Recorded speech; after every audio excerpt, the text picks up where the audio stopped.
Hello friends, ഏവർക്കും വിൻസ്പെയറിൻ്റെ SCRT സീരീസിലേക്ക് സ്വാഗതം.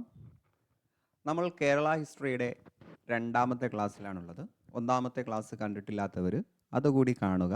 അതിൻ്റെ ലിങ്ക് ഞാൻ കമൻറ്റ് ബോക്സിൽ പിൻ ചെയ്തിട്ടുണ്ട്. സോ നമുക്ക് സ്റ്റാർട്ട് ചെയ്യാം. ഇന്നത്തെ ക്ലാസ് കുറച്ച് ലെങ്തി ആകാൻ സാധ്യതയുണ്ട്. അതുകൊണ്ട് നിങ്ങൾക്ക് ഒറ്റ സ്ട്രെച്ചിൽ കാണാൻ ബുദ്ധിമുട്ടാണ് എങ്കിൽ ഒരു അരമണിക്കൂർ കഴിയുമ്പോൾ ബ്രേക്ക് എടുത്തിട്ട് കാണുക. അതായിരിക്കും നല്ലത്. പിന്നീട് ഈ ഒരു ടോപ്പിക്ക് കവർ ചെയ്ത ആളുകളെ സംബന്ധിച്ചിടത്തോളം വീഡിയോ കുറച്ച് സ്പീഡിൽ കണ്ടാലും പ്രശ്നം ഉണ്ടാവില്ല. ആദ്യമായിട്ട് ടോപ്പിക്ക് കാണുന്ന ആളുകൾ വീഡിയോ നോർമൽ പ്ലേബാക്ക് സ്പീഡിൽ കാണുന്നതായിരിക്കും നല്ലത്. സോ നമുക്ക് സ്റ്റാർട്ട് ചെയ്യാം. ഇത് 10ാം ക്ലാസ്സിലെ എട്ടാമത്തെ പാഠമാണ്. സോഷ്യൽ സയൻസിലെ 8ാമത്തെ ചാപ്റ്ററാണ്. കേരളം ആധുനികതയിലേക്ക് എന്നാണ് ഈ ഒരു ചാപ്റ്ററിൻ്റെ പേര്. സോ ഈ പാഠഭാഗത്ത് പറയുന്നത് കേരളത്തിൻ്റെ നവോത്ഥാനവുമായിട്ട് ബന്ധപ്പെട്ട കുറച്ച് കാര്യങ്ങളാണ്. സോ നമുക്ക് സ്റ്റാർട്ട് ചെയ്യാം. ഈ പട്ടണത്തെ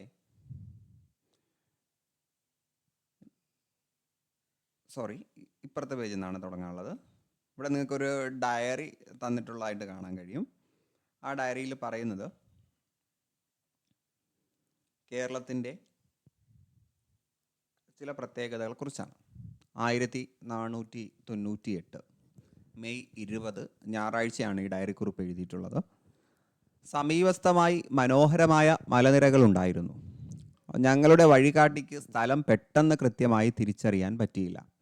കരയോട് കുറേ കൂടി അടുത്തപ്പോൾ അയാൾ പറഞ്ഞു, നമ്മൾ കലേക്കുറ്റിന്, അത് കാലിക്കറ്റ് എന്നാണ് അവിടെ ഉദ്ദേശം, കോഴിക്കോട് വടക്കായിട്ടാണെന്നും ഇത് തന്നെയാണ് നമ്മുടെ ലക്ഷ്യസ്ഥാനമാണെന്നും. അന്ന് രാത്രി കലേക്കുറ്റ് പട്ടണത്തിന് 2 കാതം ദൂരെ ഞങ്ങൾ നങ്കൂരമിട്ടു. കാപ്യ അഥവാ കാപ്പാട് എന്ന ഈ പട്ടണത്തെ ഞങ്ങളുടെ വഴികാട്ടി കലേക്കുറ്റ് എന്ന് തെറ്റിദ്ധരിച്ചതിനാലാണ് ഇപ്രകാരം ചെയ്തത്. അപ്പോൾ കോഴിക്കോട് എന്ന് തെറ്റിദ്ധരിച്ച് കാപ്പാട് എന്ത് ചെയ്തു? അവർ നങ്കൂരമിട്ടു.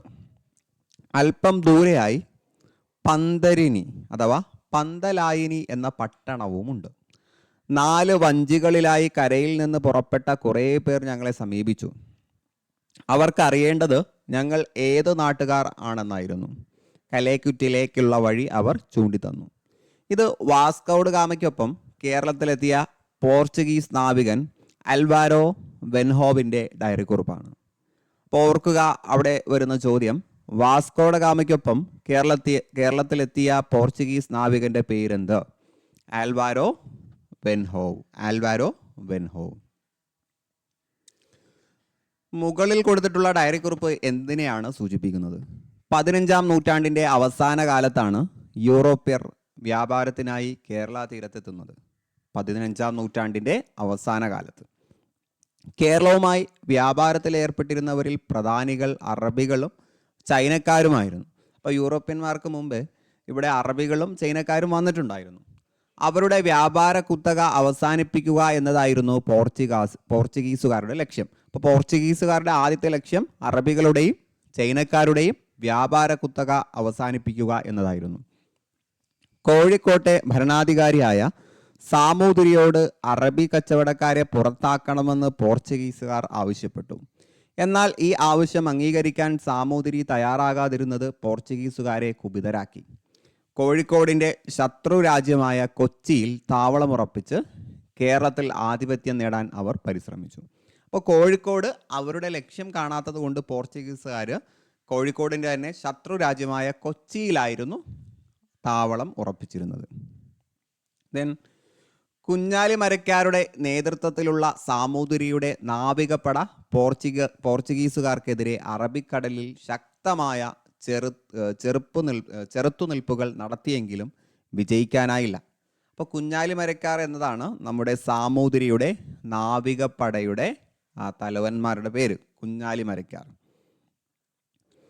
പോർച്ചുഗീസുകാരെ കൂടാതെ ഡച്ചുകാരും ഇംഗ്ലീഷുകാരും ഫ്രഞ്ചുകാരും വ്യാപാര കുത്തക നേടിയെടുക്കുന്നതിന് പരസ്പരം മത്സരിച്ചു. കുരുമുളകിന് വേണ്ടിയായിരുന്നു ഈ മത്സരങ്ങളെല്ലാം. 1663 ഡച്ചുകാർ പോർച്ചുഗീസുകാരെ കേരളത്തിൽ നിന്ന് തുരത്തി. അപ്പോൾ 1663 ഡച്ചുകാർ പോർച്ചുഗീസുകാരെ കേരളത്തിൽ നിന്നും തുരത്തി. ആ പോയിന്റ് നോട്ട് ചെയ്ത് വെക്കുക. എന്നാൽ ബ്രിട്ടീഷുകാരുടെ സഹായത്തോടെ തിരുവിതാംകൂറിലെ ഭരണാധികാരിയായ മാർത്താണ്ഡവർമ്മ 1741 കുളച്ചൽ യുദ്ധത്തിൽ ഡച്ചുകാരെ പരാജയപ്പെടുത്തിയതോടെ അവർക്ക് കേരളം വിട്ടു പോകേണ്ടി വന്നു. അപ്പോൾ ഡച്ചുകാർക്ക് കേരളം വിട്ടു പോകേണ്ടി വന്നത് ഏത് യുദ്ധത്തിൻ്റെ കാരണമായിട്ടാണ്? 1744 കുളച്ചൽ യുദ്ധത്തിൻ്റെ കാരണമായിട്ടാണ്. കുളച്ചൽ യുദ്ധം ആരൊക്കെ തമ്മിലായിരുന്നു? തിരുവിതാംകൂറിലെ ഭരണാധികാരിയായ മാർത്താണ്ഡവർമ്മയും ഡച്ചുകാരും. അപ്പോൾ ഇത് PYQ ആണ്. അത് ഓർത്ത് വെച്ച് പഠിക്കുക, വർഷം അടക്കം പഠിക്കുക. ഇംഗ്ലീഷുകാരും ഫ്രഞ്ചുകാരും തമ്മിൽ നടന്ന കർണാട്ടിക് യുദ്ധങ്ങളിൽ ബ്രിട്ടീഷുകാർ വിജയിച്ചതോടെ ദക്ഷിണേന്ത്യയിൽ വ്യാപാര കുത്തക ബ്രിട്ടീഷുകാരുടെ കയ്യിലായി. അപ്പോൾ ഇംഗ്ലീഷുകാരും ഫ്രഞ്ചുകാരും തമ്മിലുള്ള യുദ്ധത്തിൻ്റെ പേര് കർണാട്ടിക് യുദ്ധമാണ്. അത് നമ്മൾ ഇന്ത്യൻ ഹിസ്റ്ററി പഠിക്കുന്ന സമയത്ത് കുറച്ചുകൂടി ഡീറ്റെയിൽ ആയിട്ടത് പഠിക്കും. ഇംഗ്ലീഷുകാരും ഫ്രഞ്ചുകാരും തമ്മിൽ നടന്ന യുദ്ധം കർണാട്ടിക് യുദ്ധമാണ്. ഈ കർണാട്ടിക് യുദ്ധത്തിൽ ഫ്രഞ്ചുകാർ പരാജയപ്പെടുകയും അവർക്ക് ഇന്ത്യ വിട്ടു പോകേണ്ടി വരികയും ചെയ്തിട്ടുണ്ട്. ഇനി കുഞ്ഞാലി മരയ്ക്കാർമാരെ കുറിച്ച് ചെറിയൊരു കോളം നമ്മുടെ ടെക്സ്റ്റ് ബുക്കിൽ തന്നിട്ടുണ്ട്. ഇവിടെ കുഞ്ഞാലി മരയ്ക്കാർ സ്മാരകം വടകര എന്ന് കൊടുത്തിട്ടുണ്ട്. അപ്പോൾ പഠിക്കുക, കുഞ്ഞാലി മരയ്ക്കാർ സ്മാരകം സ്ഥിതി ചെയ്യുന്നത് വടകരയിലാണ്. കോഴിക്കോട് ഭരണം നടത്തിയിരുന്ന സാമൂതിരിമാരുടെ നാവികപ്പടയുടെ തലവന്മാരായിരുന്നു കുഞ്ഞാലി മരയ്ക്കാർമാർ. പ്രീവിയസ് ഇയർ ക്വസ്റ്റ്യൻ ആണ്. കോഴിക്കോട് ജില്ലയിലെ വടകരയ്ക്കടുത്തുള്ള പുതുപ്പണത്തെ മരക്കാർ കോട്ടയായിരുന്നു അവരുടെ ആസ്ഥാനം. അതും ഓർത്തു വയ്ക്കുക. മരക്കാർ കോട്ടയായിരുന്നു കുഞ്ഞാലി മരക്കാർമാരുടെ ആസ്ഥാനം. അത് കോഴിക്കോട് ജില്ലയിലെ വടകരയ്ക്കടുത്തുള്ള പുതുപ്പണത്താണ് സ്ഥിതി ചെയ്തിരുന്നത്. പുതുപ്പണം.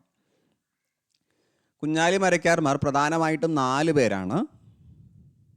പോർച്ചുഗീസുകാരുടെ കയ്യിൽ നിന്നും ചാലിയം കോട്ട തിരിച്ചുപിടിക്കാൻ സാമൂതിരിയെ സഹായിച്ചത് കുഞ്ഞാലി മൂന്നാമനാണ്. PYQ ആണ്. ചാലിയം കോട്ട തിരിച്ചുപിടിക്കാൻ സഹായിച്ചത് കുഞ്ഞാലി മൂന്നാമനാണ്. പലതവണ PSC ചോദിച്ചതാണ് കേട്ടോ. ഞാൻ ഈ അടിവരയിടുന്ന കാര്യങ്ങളെല്ലാം PYQ ആണ്. ചാലിയം കോട്ടയിലെ വിജയത്തെ പ്രകീർത്തിച്ചുകൊണ്ട് കാസി മുഹമ്മദ് 16-ാം നൂറ്റാണ്ടിൽ എഴുതിയ അറബി കാവ്യമാണ് ഫത്ഹുൽ മുബീൻ, അഥവാ വ്യക്തമായ വിജയം എന്നർത്ഥം. ഇതും PYQ ആണ് കേട്ടോ. ചാലിയം കോട്ടയിലെ വിജയത്തെ പ്രകീർത്തിച്ചുകൊണ്ട് കാസി മുഹമ്മദ് 16-ാം നൂറ്റാണ്ടിൽ എഴുതിയ അറബി കാവ്യമാണ് ഫത്ഹുൽ മുബീൻ. ഇസ്ലാം മതത്തിനും ഹിന്ദുധർമ്മത്തിനും വേണ്ടി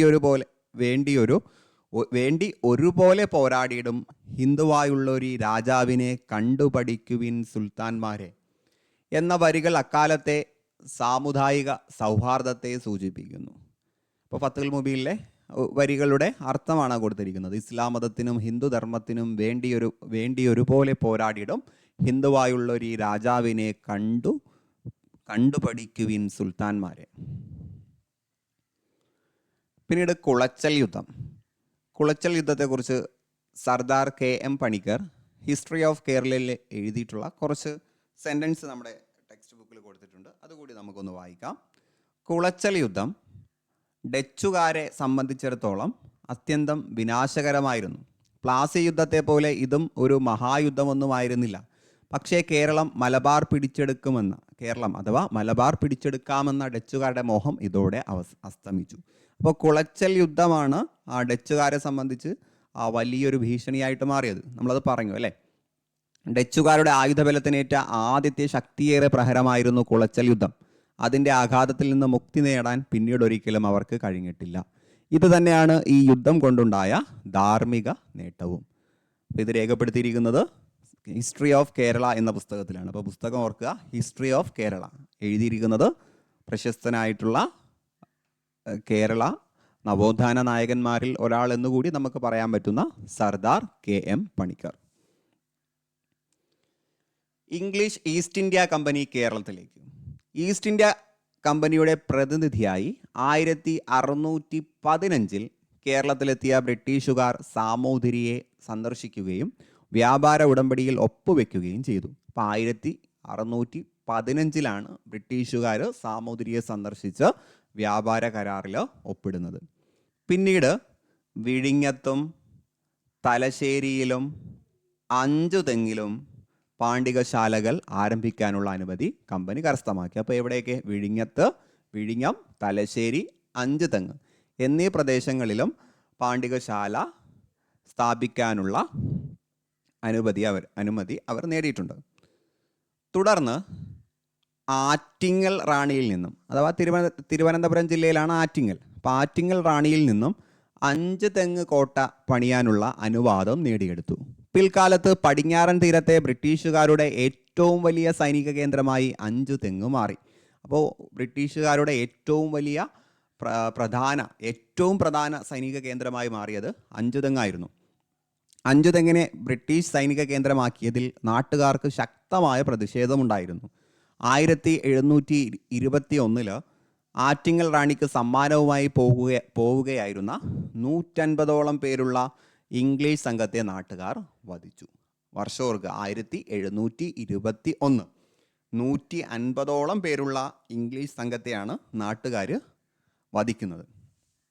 ഇതിനെയാണ് ആറ്റിങ്ങൽ കലാപം എന്നറിയപ്പെടുന്നത്. ആറ്റിങ്ങൽ കലാപം ബ്രിട്ടീഷുകാർക്കെതിരെ കേരളത്തിൽ നടന്ന ആദ്യത്തെ സംഘടിത കലാപമാണ് ആറ്റിങ്ങൽ കലാപം. അപ്പോൾ ബ്രിട്ടീഷുകാർക്കെതിരെ കേരളത്തിൽ നടന്ന ആദ്യത്തെ സംഘടിത കലാപം ഏതാണെന്ന് ചോദിച്ചാൽ ആറ്റിങ്ങൽ കലാപമാണ്. ഒരുപാട് തവണ ചോദിച്ചിട്ടുള്ള ക്വസ്റ്റ്യനാണ്. മൈസൂരിലെ ഭരണാധികാരികളും ബ്രിട്ടീഷുകാരും തമ്മിൽ 1792 ഒപ്പിട്ട ശ്രീരംഗപട്ടണം ഉടമ്പടി സന്ധിപ്രകാരം മലബാർ ബ്രിട്ടീഷുകാർക്ക് ലഭിച്ചു. അപ്പോൾ മലബാർ ബ്രിട്ടീഷുകാർക്ക് ലഭിക്കാൻ കാരണമായിട്ടുള്ള ഉടമ്പടി ഏത് എന്ന് PSC ചോദിച്ചിട്ടുണ്ട്. 1792 ശ്രീരംഗപട്ടണം. ആരൊക്കെ തമ്മിലായിരുന്നു ഉടമ്പടി ഒപ്പിട്ടത്? മൈസൂരിലെ ഭരണാധികാരികളും ബ്രിട്ടീഷുകാരും തമ്മിലായിരുന്നു ഈ ഒരു ഉടമ്പടി ഒപ്പിടുന്നത്.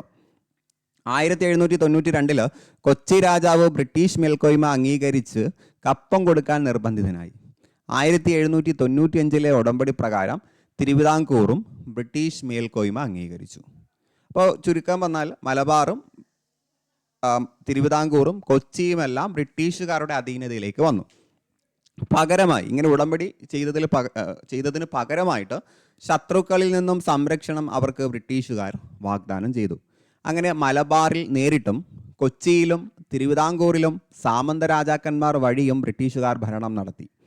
ചുരുക്കത്തിൽ 18-ാം നൂറ്റാണ്ടോടെ കേരളം പൂർണ്ണമായി ബ്രിട്ടീഷ് ആധിപത്യത്തിൽ കീഴിലായി. ഇനി ബ്രിട്ടീഷുകാർക്ക് എതിരെ നടന്ന ആദ്യത്തെ ചെറുത്തുനിൽപ്പുകൾ നമ്മുടെ ജനറൽ PSCയിലെ എല്ലാ എക്സാമുകളിലും, അതേപോലെ ടീച്ചിങ് എക്സാമുകളായ high school teacher, higher secondary school teacher, ഇവിടെയെല്ലാം എപ്പോഴും ചോദിക്കുന്ന കുറേ കാര്യങ്ങളാണ് നമ്മൾ ഈ പാഠഭാഗത്തിൽ ഡിസ്കസ് ചെയ്യാൻ പോകുന്നത്. സോ വളരെ ശ്രദ്ധിച്ച് കേൾക്കുക. വേലുത്തമ്പി ദളവയുടെ കുണ്ടറ വിളംബരത്തിൽ നിന്ന്. അപ്പോൾ കുണ്ടറ വിളംബരം ആരുമായിട്ട് ബന്ധപ്പെട്ടതാണെന്ന് ചോദിച്ചാൽ വേലുത്തമ്പി ദളവ. അന്യരുടെ രാജ്യങ്ങൾ വഞ്ചന കൊണ്ട് കൈയടക്കുന്നത് അവരുടെ വംശപാരമ്പര്യമാണ്. ബ്രിട്ടീഷുകാരെ കുറിച്ച് പറയാണ്. അങ്ങനെ ഒരു രാജ്യം അവരുടെ കൈപ്പിടിയിൽ അമർന്നാൽ അവരുടെ പട്ടാളം അവിടുത്തെ രാജധാനിയും കോട്ടയും തങ്ങളുടെ രക്ഷാശാസനത്തിൽ കൊണ്ടുവരും.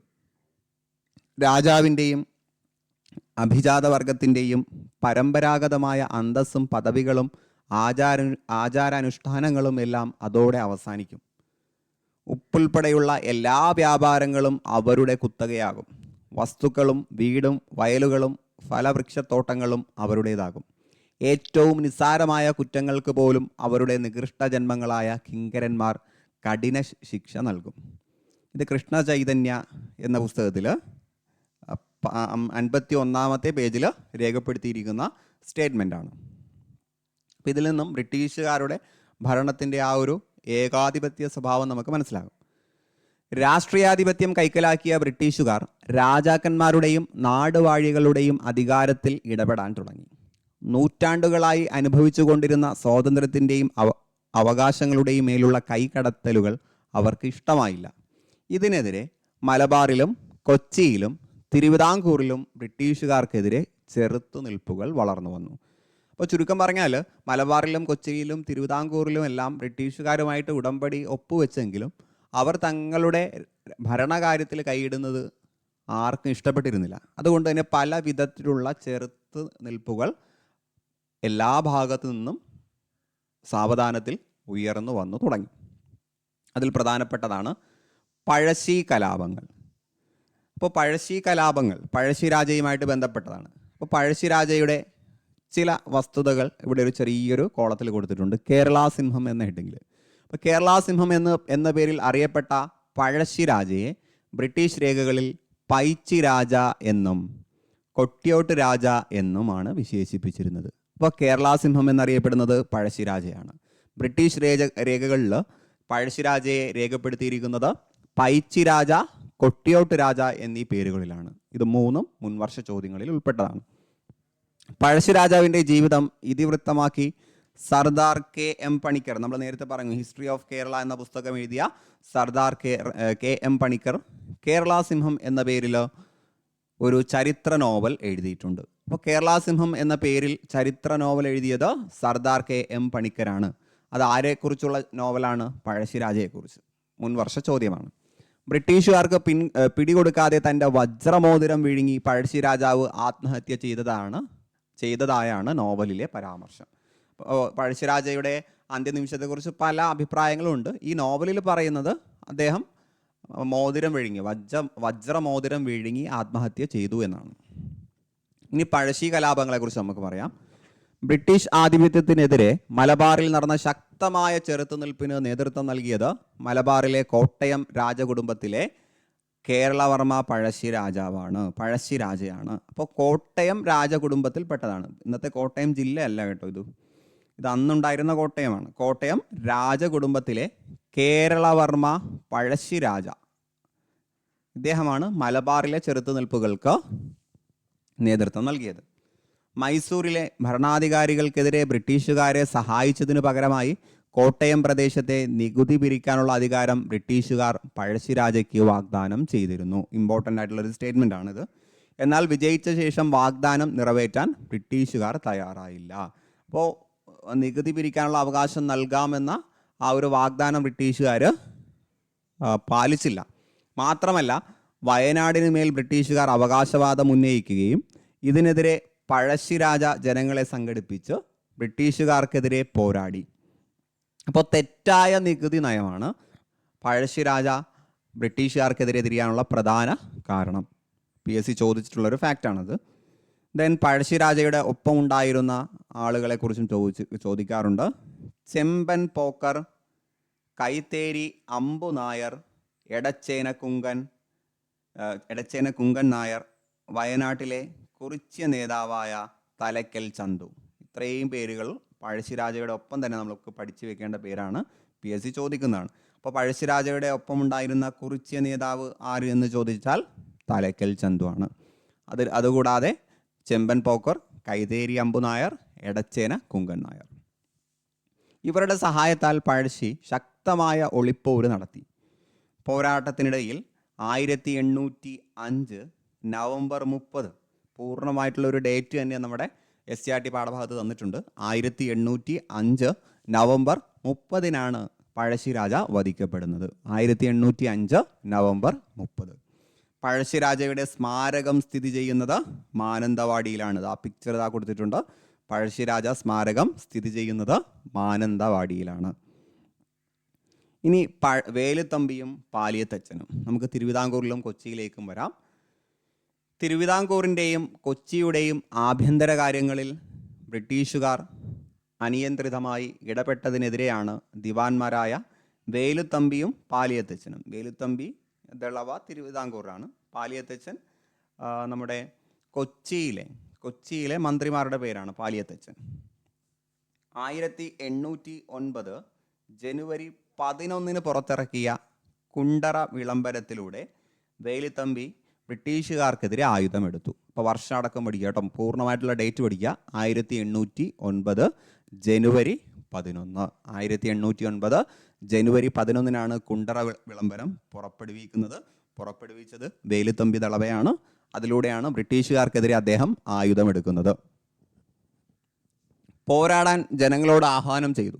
തിരുവിതാംകൂറിൻ്റെയും കൊച്ചിയുടെയും സംയുക്ത സൈന്യം ബ്രിട്ടീഷ് റെസിഡൻറ്റ് മെക്കാളയുടെ ഔദ്യോഗിക വസതി ആക്രമിച്ചു. അപ്പോൾ അന്നുണ്ടായിരുന്ന ബ്രിട്ടീഷ് റെസിഡൻറ്റ് മെക്കാളയുടെ ഒഫീഷ്യൽ ഹോമാണ് അവർ ആക്രമിക്കുന്നത്. പക്ഷേ ബ്രിട്ടീഷ് സൈന്യത്തിന് മുൻപിൽ പിടിച്ചു നിൽക്കാൻ അവർക്കായില്ല. പിടിക്കപ്പെടുമെന്ന് ഉറപ്പായപ്പോൾ വേലുത്തമ്പി ദളവ മണ്ണടിയിലെ ക്ഷേത്രത്തിൽ വെച്ച് ആത്മഹത്യ ചെയ്തു. അപ്പോൾ എവിടെ വെച്ചാണ് ആത്മഹത്യ ചെയ്തത്? മണ്ണടിയിലെ ക്ഷേത്രത്തിൽ വെച്ചാണ്. എന്നിട്ടും ബ്രിട്ടീഷുകാർക്ക് അരിശം തീർന്നില്ല. അരിശം തീരാത്ത ബ്രിട്ടീഷുകാർ വേലുത്തമ്പി ദളവയുടെ മൃതശരീരം തിരുവനന്തപുരത്തെ കണ്ണൻമൂലയിൽ കെട്ടിത്തൂക്കി. തിരുവനന്തപുരത്തെ കണ്ണൻമൂലയിൽ കെട്ടിത്തൂക്കി. ദെൻ പാലിയത്തച്ഛനെ മദ്രാസിലേക്ക് നാട് കടത്തി. പാലിയത്തച്ഛൻ എവിടേക്കാണ് നാട് കടത്തുന്നത്? മദ്രാസിലേക്കാണ് നാട് കടത്തുന്നത്. ഇതാണ് പാലിയത്തച്ഛൻ്റെ പിക്ചർ. പഴശ്ശിരാജ, വേലുത്തമ്പി, പാലിയത്തച്ഛൻ എന്നിവരുടെ പരാജയത്തോടെ ബ്രിട്ടീഷുകാരോടുള്ള നാടുവാഴികളുടെ എതിർപ്പ് അവസാനിച്ചു. എന്നാൽ ജനകീയ ചെറുത്തുനിൽപ്പുകൾ തുടർന്നു. അപ്പോൾ ഈ പറയപ്പെട്ട മൂന്ന് പേരും ആ നാടുവാഴികളുടെ പ്രതിനിധികളാണ്. അപ്പോൾ ഈ പ്രധാനപ്പെട്ട 3 പേര് ആത്മഹത്യ ചെയ്യുകയും വധിക്കപ്പെടുകയൊക്കെ ചെയ്തതിനു ശേഷം, നാട് കടത്തപ്പെടുകയൊക്കെ ചെയ്തതിനു ശേഷം ബ്രിട്ടീഷുകാർക്ക് ആ ഭാഗത്തു നിന്ന് വലിയ ശല്യം ഉണ്ടായില്ല. പക്ഷേ ഇതിനുശേഷമാണ് ജനകീയ ചെറുത്തുനിൽപ്പുകൾ, ജനങ്ങൾ ഒരുമിച്ച് കൂടാനും സംഘടിക്കാനും ചെറുത്ത് നിൽക്കാനുള്ള ശ്രമങ്ങൾ ആരംഭിക്കുന്നത്. കേരളം ലോക കമ്പോളത്തിൻ്റെ ഭാഗമാകുന്നു. ഭരണനിയന്ത്രണം ഏറ്റെടുത്തതോടെ ബ്രിട്ടീഷുകാർ ഇവിടുത്തെ ഉൽപ്പന്നങ്ങൾ ചുരുങ്ങിയ വിലയ്ക്ക് കൈക്കലാക്കുകയും അവരുടെ നാട്ടിലുണ്ടാക്കുന്ന വ്യാവസായിക ഉൽപ്പന്നങ്ങൾ ഉയർന്ന വിലയ്ക്ക് ഇവിടെ വിറ്റഴിക്കുകയും ചെയ്തു. ഇതോടെ സ്വയം പര്യാപ്തരായിരുന്ന നമ്മുടെ ഗ്രാമീണ സമ്പദ് വ്യവസ്ഥ തകർന്നു. അതോടെ ബ്രിട്ടീഷ് ഭരണത്തിന് കീഴിൽ വിദേശ വ്യാപാരം വൻതോതിൽ വർദ്ധിച്ചു.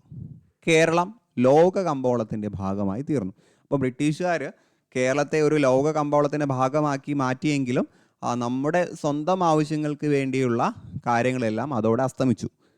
നമ്മുടെ കാര്യങ്ങൾ അധോഗതിയിലായി. അപ്പോൾ ആ സമയത്ത് പ്രധാനമായിട്ടും കയറ്റുമതിയും ഇറക്കുമതിയും ചെയ്തിരുന്ന കാര്യങ്ങൾ ഇങ്ങനെ പട്ടികയായിട്ട് കൊടുത്തിട്ടുണ്ട്. കേരളത്തിൽ നിന്ന് പുറത്തേക്ക് കയറ്റുമതി ചെയ്തത് നാളികേരം, ശർക്കര, കശുവണ്ടി, കുരുമുളക്, അടക്ക, ഇരുമ്പയിര് എന്നിവയാണ് കേരളത്തിൽ നിന്ന് പുറത്തേക്ക് കൊടുത്തു വിട്ടത്. ഇനി പുറം രാജ്യങ്ങളിൽ നിന്നും കേരളത്തിലേക്ക് ഇറക്കുമതി ചെയ്തത് തുണിത്തരങ്ങൾ, മണ്ണെണ്ണ, പുകയില, പഞ്ചസാര, ലോഹ ഉൽപ്പന്നങ്ങൾ. അപ്പം അത് ശ്രദ്ധിച്ച് പഠിക്കുക കേട്ടോ.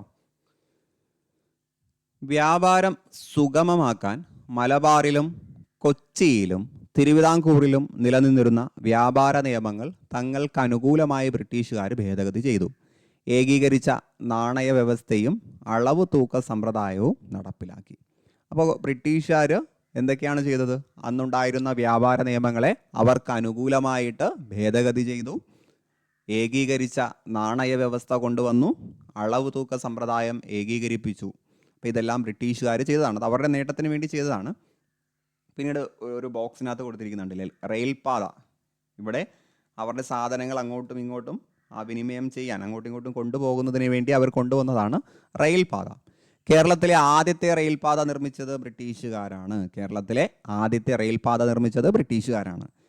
ബേപ്പൂര് മുതൽ തിരൂര് വരെ നീണ്ടു കിടക്കുന്ന റെയിൽപാത 1861 നിർമ്മിച്ചത്. അപ്പോൾ 1861 കേരളത്തിലെ ആദ്യത്തെ റെയിൽപാത വരുന്നത്. ബ്രിട്ടീഷുകാരാണ് നിർമ്മിച്ചത്. ബേപ്പൂര് മുതൽ തിരൂര് വരെയാണ് ഇതിൻ്റെ ദൂരം എന്ന് പറയുന്നത്. അസംസ്കൃത വസ്തുക്കൾ കൊണ്ടുപോകുന്നതിനും വ്യവസായ ഉൽപ്പന്നങ്ങൾ വിദൂര ഗ്രാമങ്ങളിൽ പോലും എത്തിക്കുന്നതിനും റെയിൽവേയെ ബ്രിട്ടീഷുകാർ ഉപയോഗപ്പെടുത്തി. സോ വ്യാപാരത്തിനായി ഗതാഗത സൗകര്യങ്ങൾ മെച്ചപ്പെടുത്താൻ റോഡുകളും പാലങ്ങളും റെയിൽ പാളങ്ങളും പണിതു. ചരക്കു ഗതാഗതം സുഗമമാക്കാൻ കൊച്ചി, കോഴിക്കോട്, ആലപ്പുഴ എന്നിവിടങ്ങളിൽ തുറമുഖങ്ങൾ വികസിപ്പിച്ചു. കൊച്ചി, കോഴിക്കോട്, ആലപ്പുഴ ഈ 3 സ്ഥലങ്ങളിലാണ് ആദ്യമായിട്ട് തുറമുഖങ്ങൾ വികസിപ്പിക്കുന്നത്. ദെൻ ഭൂബന്ധങ്ങളിലുണ്ടായ മാറ്റങ്ങൾ. അടുത്ത ഹെഡിങ്. ബ്രിട്ടീഷ് ഭരണം ഭൂമിയുടെ മേൽ വിവിധ ജനവിഭാഗങ്ങൾക്കുണ്ടായിരുന്ന അവകാശങ്ങളിൽ വലിയ മാറ്റം വരുത്തി. പ്രാദേശിക നാടുവാഴികളെയും ജന്മിമാരെയും ഭൂവുടമകളായി കണക്കാക്കുകയും അവർ ബ്രിട്ടീഷുകാർക്ക് കൊടുക്കേണ്ട നികുതി മുൻകൂട്ടി നിശ്ചയിക്കുകയും ചെയ്തു. അപ്പോൾ ഭൂമി എന്നുള്ളത് സാധാരണക്കാരൻ്റെ ഉടമസ്ഥതയിൽ വെച്ചു കൊടുക്കുന്നതിന് പകരം അവിടെയെല്ലാം ഒരു മാടമ്പി സ്വഭാവം, നാടുവാഴികളുടെയും ജന്മിമാരുടെയും ഒരു മേൽക്കോയ്മ ബ്രിട്ടീഷുകാർ മനഃപൂർവ്വം ഉണ്ടാക്കിയെടുത്തു. ജന്മിമാരും നാടുവാഴികളും കുടിയാന്മാരുടെ മേൽ നികുതി ഭാരം അടിച്ചേൽപ്പിക്കുകയും കൃഷിക്കാരെ കുടിയൊഴിപ്പിക്കുകയും ചെയ്തു. ഇതോടെ മലബാറിലെ കൃഷിക്കാരുടെ ജീവിതം കൂടുതൽ പരിതാപകരമായി. ഇതിനെതിരെ നടന്ന കലാപങ്ങളെപ്പറ്റി നമ്മൾ മുൻ കഴിഞ്ഞ അധ്യായങ്ങളിൽ പറഞ്ഞിട്ടുണ്ട്. മാപ്പിള കലാപങ്ങളെക്കുറിച്ച് അന്വേഷിക്കാൻ നിയമിച്ച ലോഗൻ കമ്മീഷൻ്റെ ശുപാർശയുടെ അടിസ്ഥാനത്തിൽ 1929 മലബാർ കുടിയായ്മ നിയമം നടപ്പിലാക്കിയതോടെ കർഷകർക്ക് ഭൂമിയുടെ മേൽ നാമമാത്രമായെങ്കിലും അവകാശം ലഭിച്ചു. അപ്പോൾ കർഷകർക്ക് അനുകൂലമായി അവരുടെ മേൽ നാമമാത്രമുള്ള അവകാശമെങ്കിലും ലഭിക്കാൻ കാരണമായിട്ടുള്ള നിയമം 1929 മലബാർ കുടിയായ്മ നിയമമാണ്. 1929 മലബാർ കുടിയായ്മ നിയമം. തിരുവിതാംകൂറിൽ മാർത്താണ്ഡവർമ്മയുടെ കാലം മുതൽ തന്നെ ഭൂ ഉടമ ബന്ധങ്ങളിൽ മാറ്റം വരുത്തിയിരുന്നു. മാടമ്പിമാരുടെ ഭൂമിയെല്ലാം പണ്ടാരം വക അഥവാ സർക്കാർ വക ഭൂമിയായി. അപ്പോൾ പണ്ടാരം വക ഭൂമി എന്ന് പറഞ്ഞാൽ സർക്കാർ വക ഭൂമിയാണ്. ഇത് മാർത്താണ്ഡവർമ്മയുടെ കാലം മുതലുണ്ടായിരുന്ന ആ ഒരു പരിഷ്കരണമാണ്. ഈ പണ്ടാരം വക ഭൂമിയിലെ കുടിയാന്മാർക്ക് അവർ കൃഷി ചെയ്യുന്ന ഭൂമി സ്വന്തമായി നൽകിക്കൊണ്ടുള്ള സുപ്രധാന വിളംബരം 1865 തിരുവിതാംകൂർ സർക്കാർ പുറപ്പെടുവിച്ചു.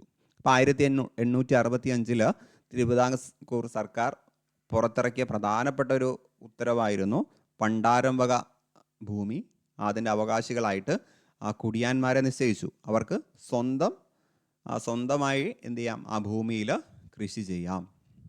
ഇനി 1896 പാസാക്കിയ ജന്മി കുടിയാൻ നിയമപ്രകാരവും തിരുവിതാംകൂറിൽ കുടിയാന് ഭൂമിയുടെ മേൽ ഉടമാവകാശം ലഭിച്ചു.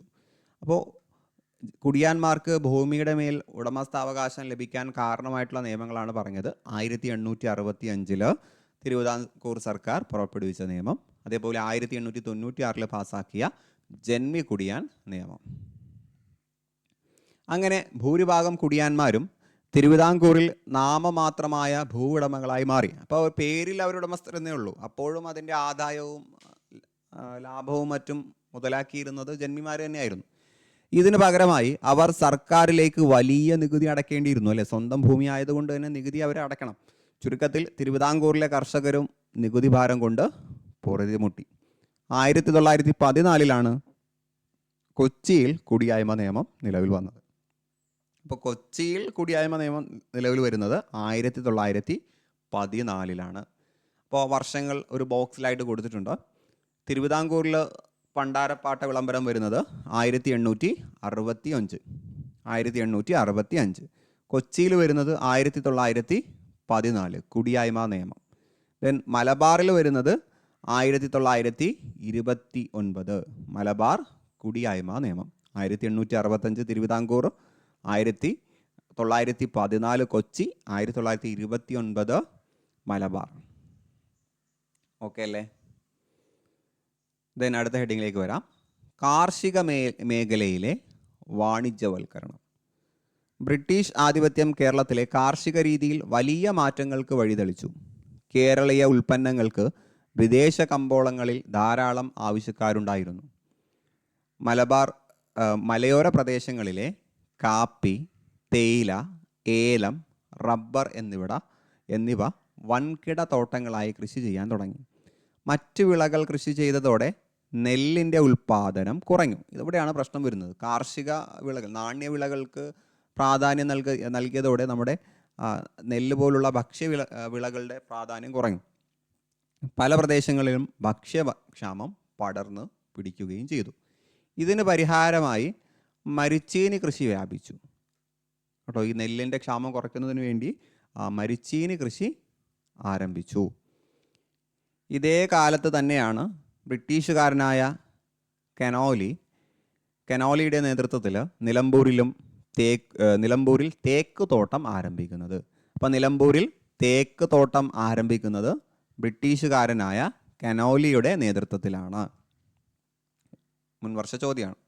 ഈ തോട്ടങ്ങൾ ഭൂരിഭാഗവും ബ്രിട്ടീഷുകാരുടെ ഉടമസ്ഥതയിലായിരുന്നു. വനഭൂമി വൻതോതിൽ ബ്രിട്ടീഷുകാർക്ക് പതിച്ചു നൽകിയും തോട്ടങ്ങളിലേക്ക് ഗതാഗത സൗകര്യം ഏർപ്പെടുത്തിയും തിരുവിതാംകൂറിലെയും കൊച്ചിയിലെയും ഭരണാധികാരികൾ തോട്ടകൃഷി പ്രോത്സാഹിപ്പിച്ചു. അപ്പോൾ ഈ കൃഷി തിരുവിതാംകൂറിലെയും കൊച്ചിയിലെയും ഭരണാധികാരികൾ പ്രോത്സാഹിപ്പിക്കുകയാണ് ഉണ്ടായത്. അങ്ങനെ കേരളം വാണിജ്യ വിളകൾ കൃഷി ചെയ്യുന്ന പ്രദേശമായിട്ട് മാറി. അപ്പോൾ ഈ വാണിജ്യ വിളകളാകുന്ന സമയത്ത് അത് ബ്രിട്ടീഷുകാർക്ക് ലാഭമാണ്. ബ്രിട്ടീഷുകാർക്ക് അതാണ് വേണ്ടത്. അവർക്ക് ഇവിടെയുള്ള ആളുകളുടെ നേട്ടത്തെക്കുറിച്ച് അല്ലെങ്കിൽ അവരുടെ പ്രശ്നങ്ങളെക്കുറിച്ച് ബോധവാന്മാരല്ല. ഭരണാധികാരികളും അങ്ങനെയാണ്. അവർക്ക് നികുതി പണം കൊണ്ട് അവരുടെ കീശ നിറച്ചാൽ മതി എന്നുള്ള ഒരു നിലപാടായിരുന്നു. Then Conolly plot. വ്യാപാര ആവശ്യത്തിനുള്ള കപ്പലുകൾ നിർമ്മിക്കുന്നതിന് വൻതോതിൽ തേക്ക് മരങ്ങൾ ബ്രിട്ടീഷ് ഈസ്റ്റ് ഇന്ത്യ കമ്പനിക്ക് ആവശ്യമായി വന്നു. തേക്കിന് പറ്റിയ മലബാറിലെ വളക്കൂറുള്ള മണ്ണിൽ തേക്ക് മരങ്ങൾ വെച്ച് പിടിപ്പിക്കാൻ കളക്ടറായ ഹെൻറി വാലന്റൈൻ കനോലി, അതാണ് പൂർണ്ണനാമം, ഹെൻറി വാലന്റൈൻ കനോലിയെ കമ്പനി ചുമതലപ്പെടുത്തി. നിലമ്പൂർ മേഖലയിലെ 1500 ഏക്കറിലും കനോലി തേക്ക് വെച്ച് പിടിപ്പിച്ചു. ഇത് പിന്നീട് കനോലി പ്ലോട്ട് എന്നറിയപ്പെട്ടു. അപ്പോൾ 1500 ഏക്കർ, നിലമ്പൂരിലെ 1500 ഏക്കറിലാണ് അന്നത്തെ കളക്ടറായിരുന്ന ഹെൻറി വാലന്റൈൻ കനോലി തേക്ക് മരങ്ങൾ വെച്ച് പിടിപ്പിച്ച് അത് കനോലി പ്ലോട്ട് എന്ന പേരിൽ അറിയപ്പെട്ടു തുടങ്ങിയത്. തോട്ട വ്യവസായത്തിൻ്റെയും പരമ്പരാഗത വ്യവസായത്തിൻ്റെയും വളർച്ച. തോട്ടവിളകൾ സംസ്കരിക്കുന്നതിനും കയറ്റി അയക്കുന്നതിനുമായി ബ്രിട്ടീഷുകാർ കേരളത്തിൽ ഫാക്ടറികൾ ആരംഭിച്ചു. തേയില, കാപ്പി, റബ്ബർ എന്നിവ തോട്ടമേഖലകളിൽ വളർന്നു വന്ന വ്യവസായങ്ങളാണ്. ഇതോടൊപ്പം നാളികേരം, കയർ, കശുവണ്ടി, കൈത്തറി, ബീഡി തുടങ്ങിയവയുമായി ബന്ധപ്പെട്ട പരമ്പരാഗത വ്യവസായങ്ങളും ശക്തിയാർജിച്ചു. അപ്പോൾ പരമ്പരാഗത വ്യവസായങ്ങൾ ഏതാണെന്ന് പഠിച്ചു വയ്ക്കുക. നാളികേരം, കയർ, കശുവണ്ടി, കൈത്തറി, ബീഡി. എണ്ണയാട്ട് മില്ലുകൾ കേരളത്തിൽ വ്യാപകമായി. ആലപ്പുഴയായിരുന്നു വെളിച്ചെണ്ണ വ്യവസായത്തിൻ്റെ പ്രധാന സ്ഥലം കേട്ടോ. ആലപ്പുഴയായിരുന്നു വെളിച്ചെണ്ണ വ്യവസായത്തിൻ്റെ കേന്ദ്രം. 1859 ആദ്യത്തെ കയർ ഫാക്ടറി ആലപ്പുഴയിൽ സ്ഥാപിതമായി. അപ്പോൾ കേരളത്തിലെ ആദ്യത്തെ കയർ ഫാക്ടറി 1859 ആലപ്പുഴയിലാണ് സ്ഥാപിതമാകുന്നത്. PYQ ആണ്. ഫാക്ടറികൾ കൊല്ലം കേന്ദ്രമായി വളർന്നു വന്നു. കശുവണ്ടി ഫാക്ടറികൾ കേട്ടോ, കശുവണ്ടി ഫാക്ടറികളോ കൊല്ലം കേന്ദ്രമായിട്ട്. അപ്പോൾ ആലപ്പുഴ വെളിച്ചെണ്ണ, കയർ, കൊല്ലം ജില്ലയിൽ കശുവണ്ടി ഫാക്ടറികൾ. ഇനി ഫറോക്ക്, കൊല്ലം, ഒല്ലൂർ, തൃശ്ശൂരിലെ ഒല്ലൂർ തുടങ്ങിയ പ്രദേശങ്ങളിൽ ഓട്ട് കമ്പനികൾ നിലവിൽ വന്നു. ഫറോക്ക്, കൊല്ലം, ഒല്ലൂർ. ഇനി കണ്ണൂരും കോഴിക്കോടും കൈത്തറി നിർമ്മാണശാലകൾ ആരംഭിച്ചു. പിന്നെ കണ്ണൂരിൽ ബീഡി വ്യവസായ കേന്ദ്രമായിട്ട് മാറി. അപ്പോൾ ആലപ്പുഴയിൽ കയർ ഫാക്ടറി, കൊല്ലത്ത് കശുവണ്ടി ഫാക്ടറി, ഫറോക്ക്, കൊല്ലം, ഒല്ലൂർ എന്നീ പ്രദേശങ്ങളിൽ ഓട്ട് കമ്പനികൾ, കണ്ണൂരിലും കോഴിക്കോടിലും കൈത്തറി നിർമ്മാണശാലകൾ, കണ്ണൂരിൽ ബീഡി വ്യവസായം. ഇവിടെ ചിത്രങ്ങൾ കൊടുത്തിട്ടുണ്ട്. ഫറോക്കിലെ ഓട്ട് കമ്പനി, ആലപ്പുഴയിലെ കയർ ഫാക്ടറിയുടെയൊക്കെ ചിത്രം നമ്മുടെ പാഠപുസ്തകത്തിൽ കൊടുത്തിട്ടുണ്ട്. ഇനി ആധുനിക വ്യവസായങ്ങളുടെ ഉദയമാണ് പിന്നീട് വരുന്നത്.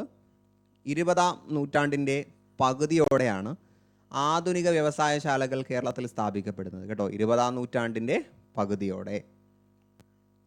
അവയിൽ ഭൂരിഭാഗവും തിരുവിതാംകൂറിലും കൊച്ചിയിലുമായിരുന്നു.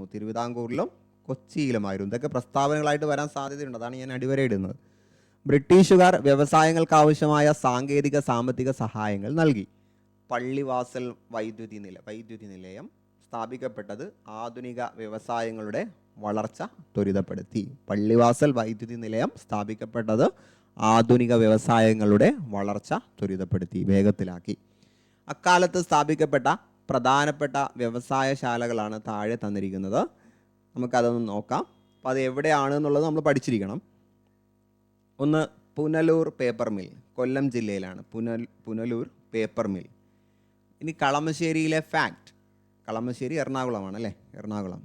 Then Kundara ceramics, Kollam. നമ്മൾ നേരത്തെ പറഞ്ഞു, കുണ്ടറ വിളംബരം പറഞ്ഞു. ഇനി rubber works Thiruvananthapuram, rubber works Thiruvananthapuram. Tata oil mills Kochi, Tata oil mills Kochi. Alagappa തുണി മിൽ കൊച്ചി. ഓക്കെ അല്ലേ? പള്ളിവാസൽ വൈദ്യുതി നിലയത്തിൻ്റെ ചിത്രമാണ് ഈ കൊടുത്തിരിക്കുന്നത്. ദെൻ മൂലധനം സ്വരൂപിക്കുന്നതിനുള്ള പണമിടപാട് സ്ഥാപനങ്ങളായി ബാങ്കുകൾ ഇക്കാലത്ത് കേരളത്തിൽ വളർന്നു വന്നു. ആദ്യമായി രൂപം കൊണ്ട സ്വകാര്യ ബാങ്ക് നെടുങ്ങാടി ബാങ്കായിരുന്നു. അപ്പോൾ കേരളത്തിൽ ആദ്യമായിട്ട് ഉദയം കൊണ്ട സ്വകാര്യ ബാങ്ക് നെടുങ്ങാടി ബാങ്കാണ്. തുടർന്ന് imperial bank, Indian national bank, chartered bank എന്നിവ നിലവിൽ വന്നു. Imperial bank, Indian national bank, chartered bank എന്നിവ നിലവിൽ വന്നു. ഇതൊക്കെ നിങ്ങൾ എക്കണോമിക്സിൽ പഠിക്കുന്ന കാര്യങ്ങളാണ് അല്ലേ? നമ്മൾ വൈകാതെ എക്കണോമിക്സിൻ്റെ SRT ഒക്കെ ഡിസ്കസ് ചെയ്യുന്നതാണ്. then അടുത്ത ഹെഡിങ് സാംസ്കാരിക മേഖലയിലെ ബ്രിട്ടീഷ് സ്വാധീനം. അപ്പോൾ അവർ സാംസ്കാരിക മേഖലയിലും സംഭാവനകൾ ചെയ്തിട്ടുണ്ട്. അവരുടെ താല്പര്യങ്ങൾക്ക് വേണ്ടിയാണ് എങ്കിലും സംഭാവനകൾ സാംസ്കാരിക മേഖലകളിലും സംഭവിച്ചിട്ടുണ്ട്. യൂറോപ്യന്മാരുടെ വരവോടെയാണ് കേരളത്തിൽ അച്ചടി ആരംഭിച്ചത്. അപ്പോൾ കേരളത്തിൽ അച്ചടി ആരംഭിക്കുന്നത് യൂറോപ്യന്മാരുടെ വരവോടുകൂടിയാണ്.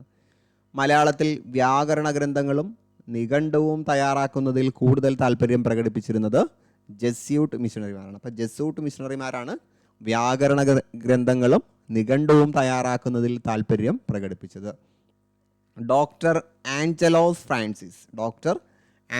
ഫ്രാൻസിസ് ആണ് കേരളത്തിലെ ആദ്യത്തെ വ്യാകരണ ഗ്രന്ഥം. അപ്പോൾ ആദ്യത്തെ വ്യാകരണ ഗ്രന്ഥം ആഞ്ചലോസ് ഫ്രാൻസിസ് ആണ്. PYQ ആണ് കേട്ടോ. കേരളത്തിലെ ആദ്യത്തെ, മലയാളത്തിലെ ആദ്യത്തെ വ്യാകരണ ഗ്രന്ഥം ആഞ്ചലോസ് ഫ്രാൻസിസ് ആണ് തയ്യാറാക്കിയത്.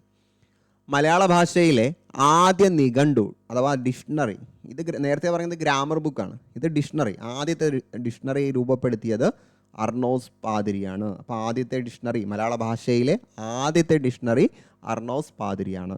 ഇനി മലയാള ഭാഷയിൽ അച്ചടിച്ച ആദ്യത്തെ സമ്പൂർണ്ണ ഗ്രന്ഥം സംക്ഷേപ വേദാർത്ഥം. മലയാള ഭാഷയിൽ അച്ചടിച്ച ആദ്യത്തെ സമ്പൂർണ്ണ ഗ്രന്ഥം അഥവാ ബുക്കാണ്, ഒരു കംപ്ലീറ്റ് ബുക്കാണ്, ഒരു സമ്പൂർണ്ണ ഗ്രന്ഥം സംക്ഷേപ വേദാർത്ഥമാണ്.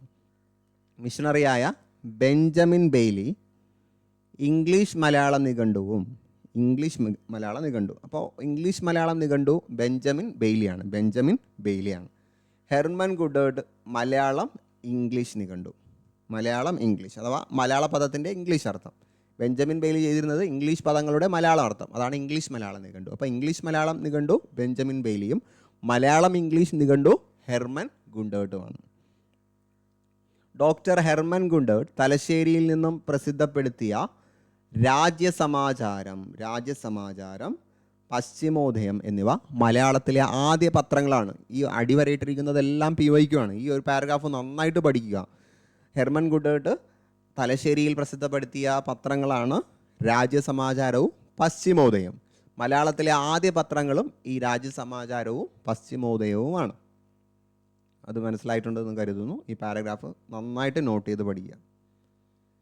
ഇനി പ്രധാനപ്പെട്ട മിഷണറി സംഘം. കഴിഞ്ഞ ക്ലാസ്സിൽ നമ്മൾ മിഷണറി സംഘത്തിൻ്റെ പേര് മാത്രം പറഞ്ഞു. ഏത് മേഖലയാണെന്നുള്ളത് നമുക്ക് ഈ ക്ലാസ്സിൽ നോക്കാം. LMS, ഇത് പ്രസ്താവന രൂപത്തിലാണ്. മാച്ച് ദ ഫോളോയിങ് ആയിട്ടും ശരിയായ ജോഡികൾ തിരഞ്ഞെടുക്കാനൊക്കെ പറഞ്ഞ് PSC പല തവണ ചോദിച്ചിട്ടുള്ള ഈ ഒരു കോളം അതേപോലെ കോപ്പി പേസ്റ്റ് ചെയ്തിട്ടാണ്. അപ്പോൾ നിങ്ങൾ ഇതേപോലെ അങ്ങ് പഠിക്കാം. LMS London mission society Thiruvithamkoor ആസ്ഥാനമായി പ്രവർത്തിച്ചതാണ്. ദെൻ ചർച്ച് മിഷൻ സൊസൈറ്റി കൊച്ചിയും തിരുവിതാംകൂറും ആസ്ഥാനമായിട്ട് പ്രവർത്തിച്ചതാണ്. ബാസൽ ഇവാഞ്ചലിക്കൽ മിഷൻ BEM അത് മലബാർ ആസ്ഥാനമായിട്ട് പ്രവർത്തിച്ചതാണ്. ജാതിമത ഭേദമന്യേ എല്ലാവർക്കും വിദ്യാഭ്യാസം എന്ന ആശയത്തിന് കേരളത്തിൽ തുടക്കം കുറിക്കുന്നത് മിഷണറിമാരുടെ വിദ്യാഭ്യാസ പ്രവർത്തനങ്ങളിലൂടെയാണ്. വിദ്യാഭ്യാസ സ്ഥാപനങ്ങൾ ആരംഭിക്കാൻ തിരുവിതാംകൂറിലെയും കൊച്ചിയിലെയും ഭരണാധികാരികൾ മിഷണറി സംഘങ്ങൾക്ക് ഭൂമി ദാനമായി നൽകി. തിരുവിതാംകൂറിലെയും കൊച്ചിയിലെയും നാട്ടുരാജാക്കന്മാരും വിദ്യാഭ്യാസ രംഗത്ത് ഇടപെടുകയും സ്കൂളുകളും കോളേജുകളും സ്ഥാപിക്കുകയും ചെയ്തു. തിരുവിതാംകൂറിലെ ഭരണാധികാരിയായിരുന്ന ഗൗരി പാർവതിഭായ് 1817 പ്രൈമറി വിദ്യാഭ്യാസം സൗജന്യമാക്കിക്കൊണ്ട് പുറപ്പെടുവിച്ച വിളംബരം ശ്രദ്ധേയമാണ്. അപ്പോൾ തിരുവിതാംകൂറിൽ പ്രൈമറി വിദ്യാഭ്യാസം സൗജന്യമാക്കിക്കൊണ്ട് വിളംബരം പുറപ്പെടുവിച്ചത് ഗൗരി പാർവതിഭായ് ആണ് 1817. അത് നോട്ട് ചെയ്ത് പഠിക്കുക. 1817 ഗൗരി പാർവതിഭായിയാണ് കേരളത്തിൽ പ്രൈമറി വിദ്യാഭ്യാസം സൗജന്യമാക്കിക്കൊണ്ട്, തിരുവിതാംകൂറിൽ പ്രൈമറി വിദ്യാഭ്യാസം സൗജന്യമാക്കിക്കൊണ്ട് വിളംബരം പുറപ്പെടുവിക്കുന്നത്. ബ്രിട്ടീഷുകാരുടെ വരവിന് മുമ്പ് കേരളത്തിൽ നിലനിന്നിരുന്ന ശിക്ഷാവിധികളെക്കുറിച്ച് നമ്മൾ ചർച്ച ചെയ്തിട്ടുണ്ട്. അക്കാലത്ത് കുറ്റാരോപിതൻ്റെ ജാതിയെ അടിസ്ഥാനമാക്കിയാണ് വിചാരണയും ശിക്ഷയും നടപ്പാക്കിയിരുന്നത്. ഈ നീതി ന്യായ വ്യവസ്ഥയെ ബ്രിട്ടീഷുകാർ പരിഷ്കരിച്ചു. കുറ്റവാളിയുടെ വാദം കേട്ട ശേഷം കുറ്റത്തിൻ്റെ സ്വഭാവമനുസരിച്ച് ഏകീകൃതമായ ശിക്ഷാവിധികൾ നടപ്പിലാക്കാൻ തുടങ്ങി. അപ്പോൾ ബ്രിട്ടീഷുകാരിവിടെ ഏകീകൃതമായിട്ടുള്ള ശിക്ഷാവിധികൾ നടപ്പിലാക്കാൻ തുടങ്ങി. ഇതോടെ ജാതിക്ക് അതീതമായി നിയമത്തിന് മുന്നിൽ എല്ലാവരും തുല്യരായി. കേസുകളുടെ വിചാരണയ്ക്കായി വിവിധ സ്ഥലങ്ങളിൽ കോടതികൾ സ്ഥാപിച്ചു. ബ്രിട്ടീഷ് ഭരണത്തോടെ കേരളത്തിലെ പരമ്പരാഗത ആയുർവേദ ചികിത്സാ രീതിയേക്കാൾ ആധുനിക വൈദ്യശാസ്ത്രത്തിന് പ്രാധാന്യം ലഭിച്ചു. അല്ലെ, ബ്രിട്ടീഷുകാർ വന്നപ്പോൾ ഇവിടെ ആധുനിക വൈദ്യശാസ്ത്രത്തിന് പ്രാധാന്യം നൽകി. വസൂരി തടയാനുള്ള കുത്തിവയ്പ്പ് ആദ്യമായി നടത്തിയത് മലബാറിലാണ്. വസൂരി തടയാനുള്ള കുത്തിവയ്പ്പ് ആദ്യമായി നടത്തിയത് മലബാറിലാണ്. ഇക്കാലത്ത് തിരുവിതാംകൂറിലേക്ക് ഇംഗ്ലണ്ടിൽ നിന്ന് മരുന്ന് വരുത്താൻ ഒരു കമ്പനിയെ തന്നെ രാജാവ് നിയമിച്ചു. തിരുവിതാംകൂറിലേക്ക് ഇംഗ്ലണ്ടിൽ നിന്നും മരുന്ന് വരുത്താൻ ഒരു കമ്പനിയെ തന്നെ രാജാവ് നിയമിച്ചു. അതൊക്കെ വളരെ ശ്രദ്ധേയമായ മാറ്റങ്ങളാണ്. മലബാർ, തിരുവിതാംകൂർ, കൊച്ചി എന്നിവിടങ്ങളിൽ സർക്കാർ ആശുപത്രികൾ ആരംഭിച്ചു. മലബാർ, തിരുവിതാംകൂർ, കൊച്ചി 3 സ്ഥലങ്ങളിലും സർക്കാർ ഹോസ്പിറ്റലുകൾ സ്റ്റാർട്ട് ചെയ്ത് തുടങ്ങി. കേരളത്തിലെ ചില സമുദായങ്ങളിൽ നിലനിന്നിരുന്ന പിന്തുടർച്ചാവകാശം മാതാവ് വഴിയുള്ള മരുമക്കത്തായമായിരുന്നു. ഇംഗ്ലീഷ് വിദ്യാഭ്യാസം സിദ്ധിച്ച യുവാക്കൾ ഇതിനെതിരെ ശക്തമായി പ്രതികരിക്കുകയും കോടതികളിൽ വ്യവഹാരങ്ങൾ ഫയൽ ചെയ്യുകയും ചെയ്തു. അങ്ങനെ തിരുവിതാംകൂറിലും മലബാറിലും കൊച്ചിയിലും മരുമക്കത്തായത്തിനെതിരായ നിയമങ്ങൾ നിലവിൽ വന്നു. അപ്പോൾ മരുമക്കത്തായം എന്ന സമ്പ്രദായത്തിനെതിരെ നിയമങ്ങൾ നിലവിൽ വരാൻ കാരണമായത് ഇംഗ്ലീഷ് വിദ്യാഭ്യാസമാണ്. മക്കത്തായ സമ്പ്രദായത്തിനാണ് ഈ നിയമങ്ങൾ ഊന്നൽ നൽകിയത്. ഇത് പ്രകാരം തറവാട്ടിലെ എല്ലാ അംഗങ്ങൾക്കും സ്വത്തിനുമേൽ അവകാശം ലഭിച്ചു. ഇത് തറവാട്, കൂട്ടുകുടുംബം എന്നിവയുടെ തകർച്ചയ്ക്കു കാരണമായി. അപ്പോൾ ഇതോടുകൂടി ആ കൂട്ടുകുടുംബം എന്ന വ്യവസ്ഥ തകർന്നു തുടങ്ങി. അപ്പോൾ ഇതൊക്കെ പ്രസ്താവന രീതിയിൽ വന്നാൽ നമുക്ക് തെറ്റിക്കരുത്. ബ്രിട്ടീഷുകാരുടെ ഇംഗ്ലീഷ് വിദ്യാഭ്യാസം കാരണം ഇവിടുത്തെ മരുമക്കത്തായം അല്ലെങ്കിൽ കൂട്ടുകുടുംബ സമ്പ്രദായം നശിച്ചു എന്ന രീതിയിലൊക്കെ പ്രസ്താവന കണ്ടാൽ നമ്മൾ ചിലപ്പോൾ അങ്ങനെയൊക്കെ പറയേണ്ട ആവശ്യമുണ്ടോ, അങ്ങനെയൊക്കെ വന്നിട്ടുണ്ടോ എന്ന് ചിലപ്പോൾ ചിന്തിക്കും. അപ്പോൾ അത് നമ്മുടെ പാഠഭാഗത്തിൽ തന്നെ പറഞ്ഞിട്ടുള്ള കാര്യമാണ്, ശ്രദ്ധിക്കുക. കേരളത്തിലെ വിഭവങ്ങൾ ചൂഷണം ചെയ്യാനും ഭരണം സുഗമമാക്കാനുമുള്ള നടപടികളുടെ ഭാഗമായിരുന്നു ഈ പരിഷ്കരണങ്ങൾ. എങ്കിലും കേരള സമൂഹത്തിൻ്റെ ആധുനീകരണത്തിന് ഇവ സഹായകമായി.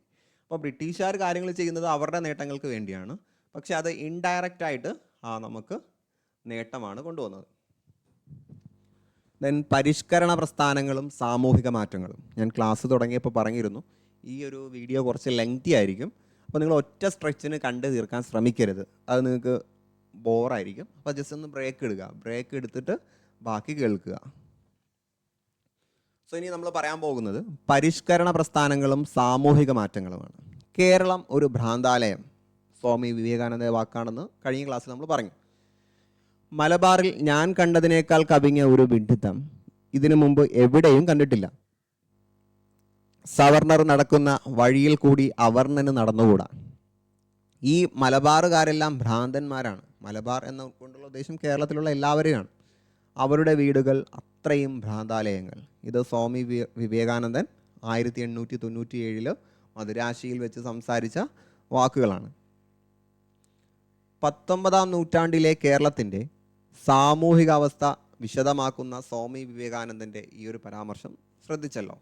ജാതി വ്യവസ്ഥയുടെ കാർക്കശ്യം അക്കാലത്ത് കേരളത്തിൽ ശക്തമായിരുന്നു. താഴ്ന്ന ജാതിക്കാരെ തൊട്ടുകൂടാത്തവരും തീണ്ടിക്കൂടാത്തവരുമായാണ് കണക്കാക്കിയിരുന്നത്. ദുരവസ്ഥയിലെ ആ ഒരു കവിതയിലെ വരികളൊക്കെ നമ്മൾ കഴിഞ്ഞ ക്ലാസ്സിൽ പറഞ്ഞുകൊണ്ടാണ് തുടങ്ങിയത്. ഒരു വ്യക്തിയുടെ സമൂഹത്തിലെ പദവി തീരുമാനിച്ചിരുന്നത് ജനിച്ച ജാതിയെ അടിസ്ഥാനമാക്കിയായിരുന്നു. ഓരോ ജാതിയിലും ധാരാളം അന്ധവിശ്വാസങ്ങളും അനാചാരങ്ങളും നിലനിന്നിരുന്നു. ആധുനിക വിദ്യാഭ്യാസത്തിൻ്റെ പ്രചാരവും പാശ്ചാത്യ ആശയങ്ങളോടുള്ള സമ്പർക്കവും മൂലം ജാതി വ്യവസ്ഥയിലൂടെയും അന്ധവിശ്വാസത്തിലൂടെയും യുക്തിരാഹിത്യം, കേരളീയർക്ക് ബോധ്യമായി. സമൂഹത്തിലെ അസമത്വങ്ങളും അനാചാരങ്ങളും ഇല്ലാതാക്കുന്നതിന് വേണ്ടി പരിഷ്കരണ പ്രസ്ഥാനങ്ങൾ രൂപം കൊണ്ടു. അപ്പോൾ വിദ്യാഭ്യാസം ലഭിച്ചു കഴിഞ്ഞപ്പോൾ കേരളത്തിൽ നടന്ന പല അന്ധവിശ്വാസങ്ങൾക്കെതിരെയും പോരാടാൻ പല തരത്തിലുള്ള ശ്രമങ്ങളും ഉണ്ടായി. അപ്പോൾ സാമൂഹിക പരിഷ്കർത്താക്കളും അവർ രൂപം നൽകിയ പ്രസ്ഥാനങ്ങളെക്കുറിച്ചുമാണ് നമ്മൾ ഇനി പഠിക്കാൻ പോകുന്നത്. വൈകുണ്ഠസ്വാമികൾ സമത്വ സമാജം, വൈകുണ്ഠസ്വാമികൾ സമത്വ സമാജം. ഇനി ചട്ടമ്പി സ്വാമികളുടെ പ്രവർത്തനങ്ങളാണ് കൂട്ടുകുടുംബ വ്യവസ്ഥ, സംബന്ധം, മരുമക്കത്തായം എന്നിവയ്ക്കെതിരെ പോരാടി. അപ്പോൾ കൂട്ടുകുടുംബ വ്യവസ്ഥ, സംബന്ധം, മരുമക്കത്തായം എന്നിവയ്ക്കെതിരെ പോരാടിയത് ചട്ടമ്പി സ്വാമികളാണ്. ഇനി ശ്രീനാരായണ ഗുരു രൂപം നൽകിയ പ്രസ്ഥാനമാണ് ശ്രീനാരായണ ധർമ്മ പരിപാലന സംഘം. കുര്യാക്കോസ് ഏലിയാസ് ചാവറ, അദ്ദേഹത്തിൻ്റെ പ്രവർത്തനങ്ങളാണ് അനാഥാലയങ്ങളും വിദ്യാലയങ്ങളും സ്ഥാപിച്ചു എന്നുള്ളത്. അയ്യങ്കാളി സാധുജന പരിപാലന സംഘം. വക്കം അബ്ദുൽ ഖാദർ മൗലവി തിരുവിതാംകൂർ മുസ്ലിം മഹാജനസഭ. വാഗ്ഭടാനന്ദൻ ആത്മവിദ്യാസംഘം. സഹോദരൻ അയ്യപ്പൻ സഹോദര പ്രസ്ഥാനം.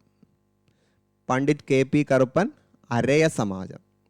Mannath Padmanabhan Nair service society. VT Bhattathiripad Yogakshema Sabha. Kumaragurudevan പ്രത്യക്ഷ രക്ഷാ ദൈവസഭ. ഇതൊക്കെ നിർബന്ധമായിട്ടും പഠിച്ചിരിക്കേണ്ടതാണ് കേട്ടോ, എപ്പോഴും PSC ചോദിക്കുന്നതാണ്. ദൈവദശകവും ആത്മോപദേശ ദശകവും ശ്രീനാരായണ ഗുരുവിൻ്റെ കൃതികളാണല്ലേ. ആഴമേറും നിൻ മഹസ്സാമാഴിയിൽ ഞങ്ങളാകവേ ആഴണം വാഴണം നിത്യം വാഴണം വാഴണം സുഖം. ശ്രീനാരായണ ഗുരു 100 വർഷം മുമ്പ് രചിച്ച പ്രാർത്ഥനാഗീതമായ ദൈവദശകത്തിൽ നിന്നുള്ള വരികളാണ് ഈ കൊടുത്തിരിക്കുന്നത്. then പ്രശസ്തമായിട്ടുള്ള മറ്റൊരു വരിയുണ്ട്, ആത്മോപദേശ ശതകത്തിലെ 24-ാം ശ്ലോകം.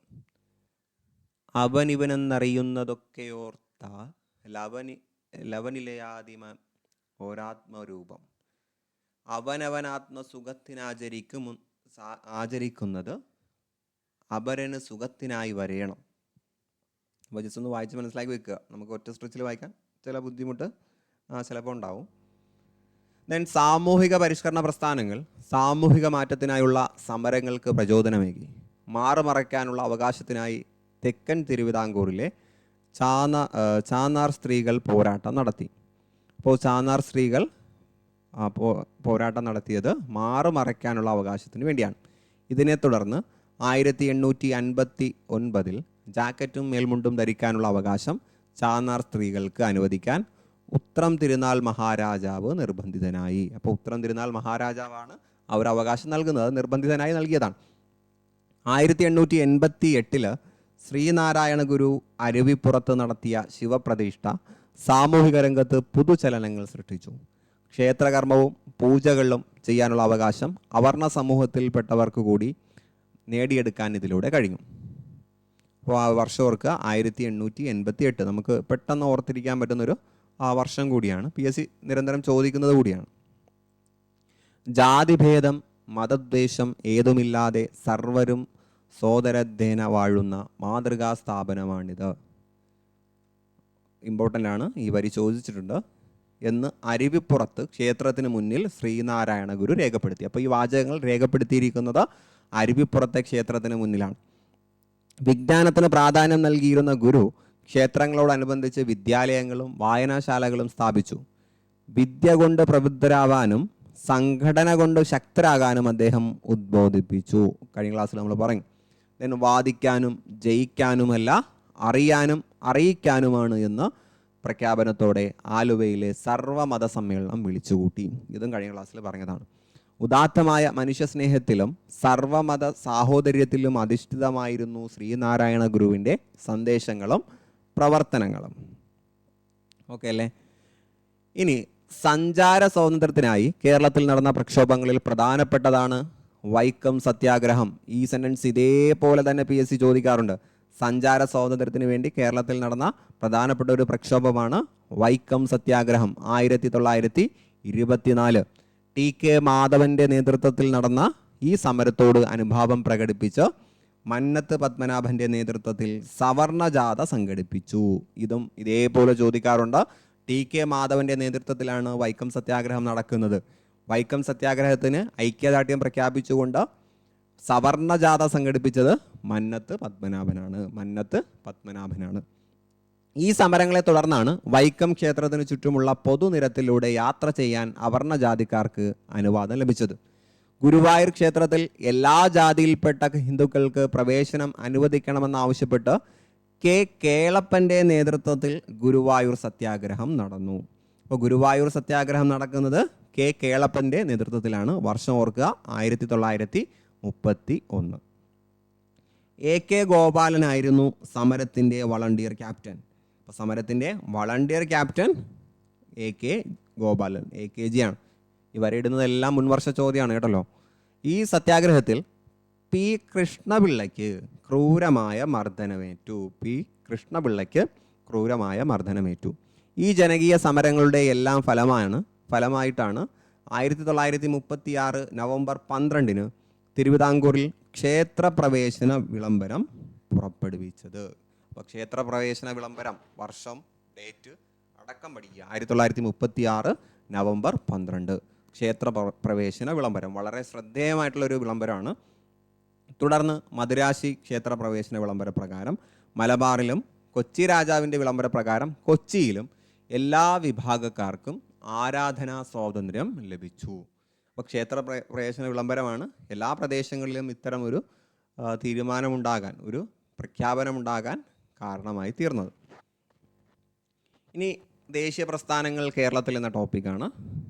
ഭരണപരമായി ഏകീകരിക്കപ്പെടാതിരുന്നതിനാൽ കേരളത്തിലെ ദേശീയ പ്രസ്ഥാനത്തിന് ഒരു ഏകീകൃത രൂപം കൈവന്നിരുന്നില്ല. മലബാറിൽ ബ്രിട്ടീഷുകാർ നേരിട്ട് ഭരണം നടത്തിയപ്പോൾ കൊച്ചിയിലും തിരുവിതാംകൂറിലും റെസിഡൻറ്റുമാരിലൂടെ പരോക്ഷമായാണ് ഭരണം നടത്തിയിരുന്നത്. അപ്പോൾ ബ്രിട്ടീഷുകാർ ഭരണം മലബാറിൽ നേരിട്ടാണ് നടത്തിയത്. കൊച്ചിയിലും തിരുവിതാംകൂറിലും പരോക്ഷമായിട്ട് റെസിഡൻറ്റുമാരെ വെച്ചുകൊണ്ടാണ് നടത്തിയിരുന്നത്. ആ ഒരു പ്രസ്താവന ഓർത്ത് വെക്കുക. അതിനാൽ മലബാറിലെ പോലെ രാഷ്ട്രീയ സമരങ്ങൾ കൊച്ചിയിലും തിരുവിതാംകൂറിലും ശക്തമായിരുന്നില്ല. അപ്പോൾ മലബാറിൽ രാഷ്ട്രീയ സമരങ്ങൾ അല്ലെങ്കിൽ പ്രക്ഷോഭങ്ങൾ, പ്രസ്ഥാനങ്ങൾ ശക്തമാകാനുള്ള കാരണം അവിടെ നേരിട്ടുള്ള ബ്രിട്ടീഷ് ഭരണം ഉള്ളതുകൊണ്ടാണ്. മലബാർ ഒന്നാം ലോക മഹായുദ്ധ കാലഘട്ടത്തിലാണ് മലബാർ പ്രദേശത്ത് രാഷ്ട്രീയ പ്രവർത്തനങ്ങൾ സജീവമായത്. മലബാർ ജില്ലാ കോൺഗ്രസിൻ്റെ പ്രഥമ സമ്മേളനം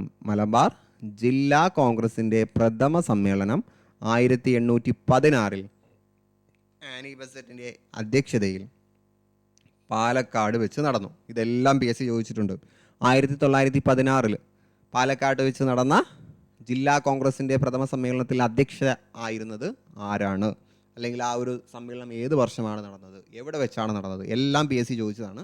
അപ്പോൾ അത് അതേപോലെ പഠിക്കുക. 1916 ആനി ബെസന്റിൻ്റെ അധ്യക്ഷതയിൽ പാലക്കാട് വെച്ച് മലബാർ ജില്ലാ കോൺഗ്രസിൻ്റെ ആദ്യത്തെ സമ്മേളനം നടന്നു.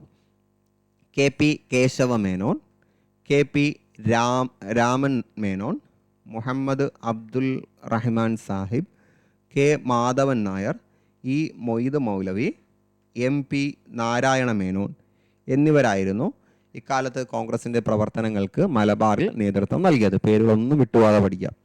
1920 മഞ്ചേരിയിൽ നടന്ന അവസാനത്തെ മലബാർ രാഷ്ട്രീയ സമ്മേളനത്തിൽ ഭരണപരിഷ്കരണം, കുടിയാൻ പ്രശ്നം, ഖിലാഫത്ത് തുടങ്ങിയ വിഷയങ്ങൾ ചർച്ച ചെയ്തു. 1920 മഞ്ചേരിയിൽ നടന്ന അവസാനത്തെ മലബാർ രാഷ്ട്രീയ സമ്മേളനത്തിൽ ഭരണപരിഷ്കരണം, കുടിയാൻ പ്രശ്നം, ഖിലാഫത്ത് തുടങ്ങിയ വിഷയങ്ങൾ ചർച്ച ചെയ്തു. 1920 ഗാന്ധിജിയും ഷൗക്കത്ത് അലിയും കോഴിക്കോട്ടെത്തി. അപ്പോൾ ഗാന്ധിജിയും ഷൗക്കത്ത് അലിയും കോഴിക്കോട് എത്തുന്നത് 1920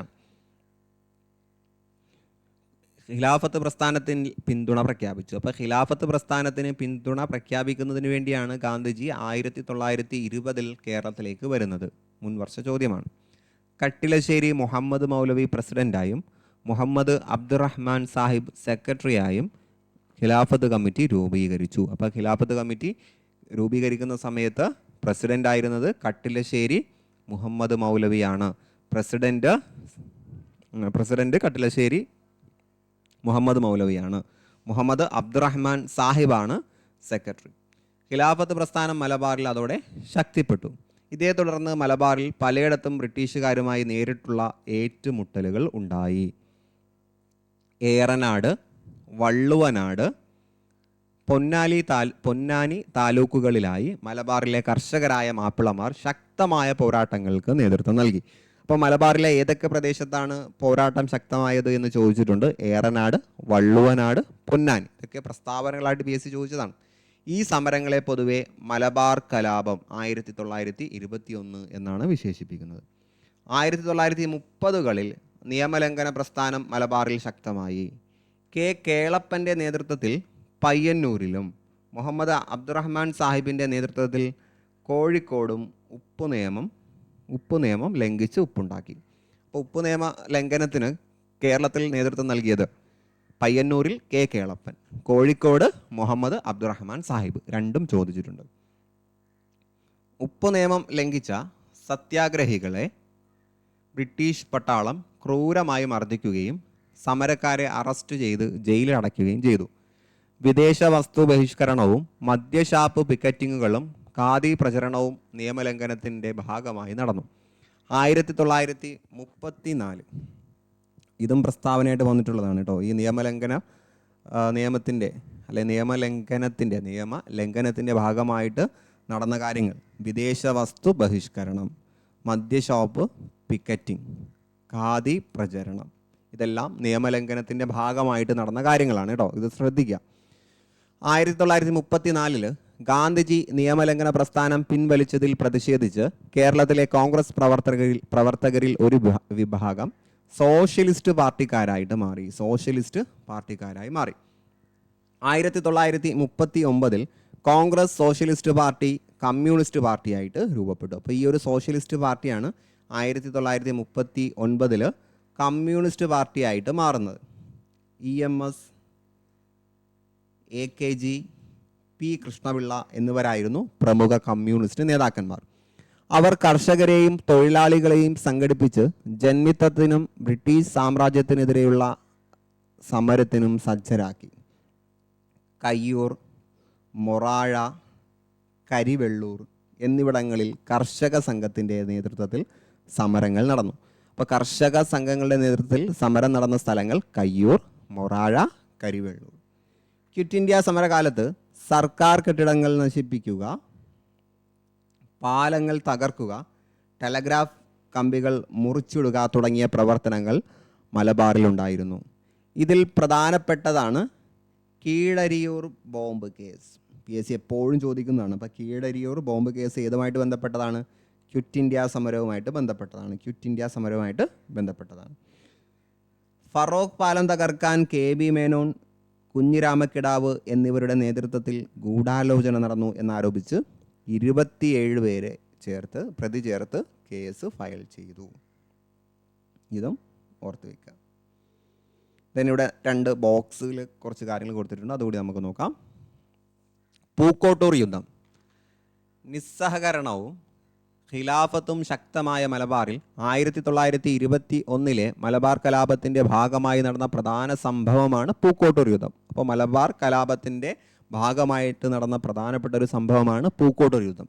പൂക്കോട്ടൂരിലെ ഖിലാഫത്ത് കമ്മിറ്റിയുടെ സെക്രട്ടറി ആയിരുന്ന വടക്കേ വീട്ടിൽ മുഹമ്മദിനെ മോഷണക്കുറ്റം ചുമത്തി അറസ്റ്റ് ചെയ്യാൻ ബ്രിട്ടീഷ് പോലീസ് ശ്രമിച്ചതോടെയാണ് കലാപം ആരംഭിക്കുന്നത്.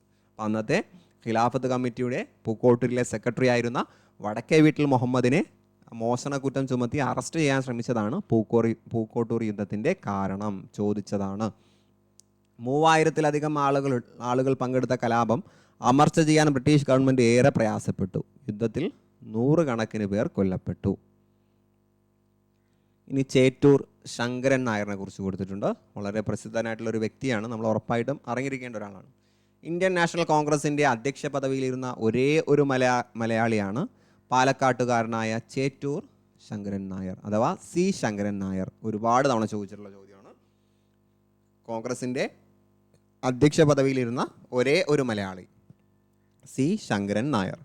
1897 അമരാവതി സമ്മേളനത്തിലാണ് അദ്ദേഹം പ്രസിഡന്റായി തിരഞ്ഞെടുക്കപ്പെട്ടത്. അതും പഠിക്കുക, ചോദിച്ചിട്ടുണ്ട്. 1897 അമരാവതി സമ്മേളനത്തിലാണ് അദ്ദേഹം പ്രസിഡന്റായി തിരഞ്ഞെടുക്കപ്പെട്ടത്. ജാലിയൻ വാലാബാഗ് കൂട്ടക്കൊലയിൽ പ്രതിഷേധിച്ച് അദ്ദേഹം വൈസ്രോയുടെ എക്സിക്യൂട്ടീവ് കൗൺസിൽ അംഗത്വം രാജിവെച്ചു ചോദിച്ചിട്ടുണ്ട്. ജാലിയൻ വാലാബാഗ് കൂട്ടക്കൊലയെ തുടർന്ന് അദ്ദേഹം വൈസ്രോയുടെ എക്സിക്യൂട്ടീവ് കൗൺസിൽ അംഗത്വം രാജിവെച്ചു. ഗാന്ധിയൻ സമരമാർഗങ്ങളോട് കടുത്ത വിയോജിപ്പ് പ്രകടിപ്പിക്കുകയും അദ്ദേഹം ഗാന്ധിയും അരാജകത്വവും എന്ന ഗ്രന്ഥം രചിക്കുകയും ചെയ്തു. അപ്പോൾ ഗാന്ധിജിയും അരാജകത്വവും എന്ന പുസ്തകം സി ശങ്കരൻ നായരുടേതാണ്. ചിലപ്പോൾ ആ പേര് കേൾക്കുമ്പോൾ നമ്മൾ ബ്രിട്ടീഷുകാർ എഴുതിയ പുസ്തകമാണെന്ന് തെറ്റിദ്ധരിക്കും. ഗാന്ധിയും അരാജകത്വവും എന്ന പുസ്തകം എഴുതിയത് സി ശങ്കരൻ നായരാണ്. അപ്പോൾ നമ്മൾ അഹിംസയോട് പല ആളുകൾക്കും എതിർപ്പുണ്ടായിരുന്നു അല്ലേ. നമ്മൾ ബ്രിട്ടീഷുകാർ നമ്മൾ ഇത്രയേറെ അടിച്ചമർത്തുന്ന സമയത്ത് നമ്മൾ സമാധാനത്തിൻ്റെ മാർഗം പറഞ്ഞിട്ട് കാര്യമുണ്ടാകുമോ എന്നുള്ള ഒരു പ്രശ്നം എല്ലാവരിലും ഉണ്ടായിരുന്നു. ദെൻ മലബാർ കലാപത്തെക്കുറിച്ചുള്ള പടപ്പാട്ടുകൾ ഇവിടെ കൊടുത്തിട്ടുണ്ട്. അത് ജസ്റ്റ് ഒന്ന് വായിക്കുക കേട്ടോ. മലബാർ കലാപത്തെക്കുറിച്ചുള്ള പടപ്പാട്ടുകൾ. അപ്പോൾ നമ്മൾ മലബാറിലെ കാര്യമാണ് പറഞ്ഞത്. ഇനി നമുക്ക് തിരുവിതാംകൂറിലേക്ക് വരാം. തിരുവിതാംകൂറിൽ രാഷ്ട്രീയ പ്രക്ഷോഭം ആരംഭിക്കുന്നത് 1891 മലയാളി മെമ്മോറിയലോട് കൂടിയാണ്. അപ്പം മലയാളി മെമ്മോറിയൽ ഏത് വർഷം നടന്നു എന്നുള്ളത് മുൻവർഷ ചോദ്യമാണ്. 1891. എന്തിനു വേണ്ടിയാണ് മലയാളി മെമ്മോറിയൽ നടക്കുന്നത്? സർക്കാർ ജോലികളിൽ തിരുവിതാംകൂറുകാർക്ക് മതിയായ പ്രാതിനിധ്യം ആവശ്യപ്പെട്ടുകൊണ്ടാണ് നടക്കുന്നത്. നേതൃത്വം നൽകിയത് ബാരിസ്റ്റർ GP പിള്ള PYQ ആണ്. അപ്പോൾ സർക്കാർ ജോലികളിൽ തിരുവിതാംകൂറുകാർക്ക് മതിയായ പ്രാതിനിധ്യം ആവശ്യപ്പെട്ടുകൊണ്ടാണ് മലയാളി മെമ്മോറിയൽ നടക്കുന്നത്. ബാരിസ്റ്റർ GP പിള്ളയാണ് ഇതിന് നേതൃത്വം വഹിച്ചത്. 10,000-ലധികം പേർ ഒപ്പിട്ട മെമ്മോറാണ്ടം മഹാരാജാവിന് സമർപ്പിച്ചു. ഇത് മലയാളി മെമ്മോറിയൽ എന്നറിയപ്പെടുന്നു. ശേഷം 1896 ഡോക്ടർ പൽപ്പു ഈഴവർ അനുഭവിക്കുന്ന പ്രയാസങ്ങൾ ചൂണ്ടിക്കാണിച്ചുകൊണ്ട് ഈഴവ മെമ്മോറിയൽ മഹാരാജാവിന് സമർപ്പിച്ചു. അപ്പോൾ ഈഴവ മെമ്മോറിയൽ ഡോക്ടർ പൽപ്പുവിൻ്റെ നേതൃത്വത്തിൽ 1896 തിരുവിതാംകൂർ ദിവാനെ വിമർശിച്ചതിൻ്റെ പേരിൽ സ്വദേശാഭിമാനി പത്രത്തിൻ്റെ പത്രാധിപരായ രാമകൃഷ്ണ പിള്ളയെ നാട് കടത്തിയത് വലിയ രാഷ്ട്രീയ ചലനങ്ങൾ സൃഷ്ടിച്ചു. അന്നത്തെ ദിവാനെതിരെ, രാജഗോപാലാചാരിക്കെതിരെ എഴുതിയത് കൊണ്ടാണ് അദ്ദേഹത്തെ പുറത്താക്കിയത്. അപ്പോൾ അത് വളരെയധികം രാഷ്ട്രീയ പ്രശ്നങ്ങൾ അവിടെ തിരുവിതാംകൂറിലുണ്ടാക്കി. സർക്കാർ ഉദ്യോഗങ്ങളിലും നിയമസഭയിലും ജനസംഖ്യാ അനുപാതികമായി സംവരണം വേണമെന്ന് ആവശ്യപ്പെട്ട് ക്രിസ്ത്യൻ, മുസ്ലിം, ഈഴവ സമുദായക്കാർ 1932 നിവർത്തന പ്രക്ഷോഭം ആരംഭിച്ചു. അപ്പോൾ നിവർത്തന പ്രക്ഷോഭം 1932. ക്രിസ്ത്യൻ, മുസ്ലിം, ഈഴവ സമുദായക്കാർ ജനസംഖ്യാ അനുപാതത്തിൽ സർക്കാർ ഉദ്യോഗത്തിൽ പ്രാതിനിധ്യം നൽകണമെന്ന് ആവശ്യപ്പെട്ടുകൊണ്ട് നടത്തിയതാണ്. NV ജോസഫ്, PK കുഞ്ഞ്, C കേശവൻ എന്നിവരുടെ നേതൃത്വത്തിലാണ് ഉത്തരവാദ ഭരണത്തിനായുള്ള ഈ ഒരു സമരം നടക്കുന്നത്. 1938 പട്ടം താണുപിള്ള പ്രസിഡൻ്റായി തിരുവിതാംകൂർ സ്റ്റേറ്റ് കോൺഗ്രസ് രൂപം കൊണ്ടതോടെ തിരുവിതാംകൂറിൽ രാഷ്ട്രീയ പ്രവർത്തനങ്ങൾ സജീവമാകാൻ തുടങ്ങി. അപ്പോൾ തിരുവിതാംകൂറിൽ രാഷ്ട്രീയ പ്രവർത്തനങ്ങൾ സജീവമാകുന്നതിന് കാരണമായത് തിരുവിതാംകൂർ സ്റ്റേറ്റ് കോൺഗ്രസിൻ്റെ രൂപീകരണമാണ്. 1938 തിരുവിതാംകൂർ സ്റ്റേറ്റ് കോൺഗ്രസ് രൂപീകരിക്കപ്പെടുന്നത്. അതിൻ്റെ ആദ്യ പ്രസിഡന്റ് പട്ടം താണുപിള്ള. അത് ചോദിച്ചിട്ടുണ്ട് കേട്ടോ. തിരുവിതാംകൂർ സ്റ്റേറ്റ് കോൺഗ്രസിൻ്റെ ആദ്യ പ്രസിഡന്റ് ആര് എന്നുള്ള ചോദ്യം പല രീതിയിൽ ചോദിച്ചിട്ടുണ്ട്. ദിവാൻ സർ CP രാമസ്വാമി അയ്യരുടെ ഭരണപരിഷ്കാരങ്ങൾക്കെതിരെ 1946 നടന്ന പുന്നപ്ര വയലാർ സമരത്തോടെ തൊഴിലാളികളും രാഷ്ട്രീയ രംഗത്ത് വന്നു. അപ്പോൾ തൊഴിലാളികളും രാഷ്ട്രീയ രംഗത്ത് വരാൻ കാരണമായത് 1946 നടന്ന പുന്നപ്ര വയലാർ സമരമാണ്. നമുക്ക് സ്വാതന്ത്ര്യം ലഭിക്കുന്നതിൻ്റെ തൊട്ട് മുമ്പത്തെ വർഷം. സർ CP രാമസ്വാമി അയ്യരുടെ ഭരണത്തിന്, ദിവാനായിരുന്ന സർ CPയുടെ ഭരണത്തിനെതിരായിട്ടായിരുന്നു അത് നടന്നത്. ഓക്കെ അല്ലേ? ഇനി പുന്നപ്ര വയലാർ സമരവുമായി ബന്ധപ്പെട്ട് C കേശവൻ്റെ ചില വാക്കുകളാണ് നമ്മൾ നോക്കാൻ പോകുന്നത്. C കേശവൻ്റെ പ്രസംഗത്തിൽ നിന്നുള്ള വരികളാണ്. തിരുവിതാംകൂർ പൗരസ്വാതന്ത്ര്യം കൈവരിക്കുന്നതിനായുള്ള സമരം തുടങ്ങിയിട്ട് കാലം കുറയായി. പുന്നപ്രയിലും വയലാറിലും തൊഴിലാളികൾ നടത്തിയ സമരം പൗരസ്വാതന്ത്ര്യത്തിനും ജനകീയ ഭരണത്തിനും വേണ്ടിയായിരുന്നു. 1938 കടയ്ക്കലും പാങ്ങോടും ആലപ്പുഴയിലും കൊല്ലത്തും നടന്ന സമരങ്ങൾ സ്വാതന്ത്ര്യ സമരത്തെ സഹായിച്ചതുപോലെ പുന്നപ്രയിലും വയലാറിലെയും കൂട്ടക്കൊലകളും സ്വാതന്ത്ര്യത്തിൻ്റെ വേഗം കൂട്ടുകയാണ് ചെയ്തത്. ഇത് സി കേശവൻ്റെ പ്രസംഗത്തിൽ നിന്നുള്ളതാണ്. പുന്നപ്ര വയലാർ സമരം എത്രത്തോളം നമ്മുടെ സ്വാതന്ത്ര്യത്തിന് പിന്തുണ നൽകി എന്നുള്ളതാണ് ഇതിലൂടെ അദ്ദേഹം പറയുന്നത്. അപ്പോൾ നമ്മൾ തിരുവിതാംകൂർ മലബാർ പ്രദേശങ്ങളിലെ മുന്നേറ്റങ്ങൾ പറഞ്ഞു. ഇനി കൊച്ചിയിലെ മുന്നേറ്റങ്ങൾ പറയാണ്. ദിവാനായ ഷൺമുഖം ചെട്ടി വൈദ്യുത വിതരണം സ്വകാര്യ കമ്പനി ഏൽപ്പിച്ചതിനെതിരെ ഇലക്ട്രിസിറ്റി സമരത്തോടെയാണ് 1936 ഇലക്ട്രിസിറ്റി സമരത്തോടെയാണ് കൊച്ചിയിൽ ഉത്തരവാദ ഭരണത്തിനായുള്ള പ്രക്ഷോഭങ്ങൾ ആരംഭിക്കുന്നത്. ഉത്തരവാദ ഭരണം എന്ന് പറയുന്നത് രാജ്യത്തിൻ്റെ ക്ഷേമത്തിന് വേണ്ടിയുള്ള ഒരു ഭരണവ്യവസ്ഥ ഭരണം എന്ന നിലയിലാണ് കേട്ടോ. എന്നാൽ തിരുവിതാംകൂറിലെ പോലെ കൊച്ചിയിൽ പ്രക്ഷോഭങ്ങൾ അത്ര ശക്തമായിരുന്നില്ല. 1941 എസ് നീലകണ്ഠ അയ്യർ, വി.ആർ. കൃഷ്ണൻ എഴുത്തച്ഛൻ എന്നിവരുടെ നേതൃത്വത്തിൽ കൊച്ചി രാജ്യപ്രജാമണ്ഡലം, അപ്പോൾ കൊച്ചി രാജ്യപ്രജാമണ്ഡലം രൂപീകരിക്കുന്നത് 1941 എസ് നീലകണ്ഠ അയ്യർ, വി.ആർ. കൃഷ്ണൻ എഴുത്തച്ഛൻ എന്നിവരുടെ നേതൃത്വത്തിലാണ്.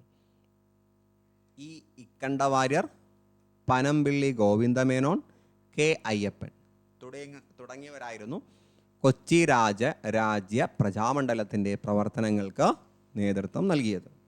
ഓക്കെ അല്ലേ? അതും പഠിച്ചു വെക്കുക.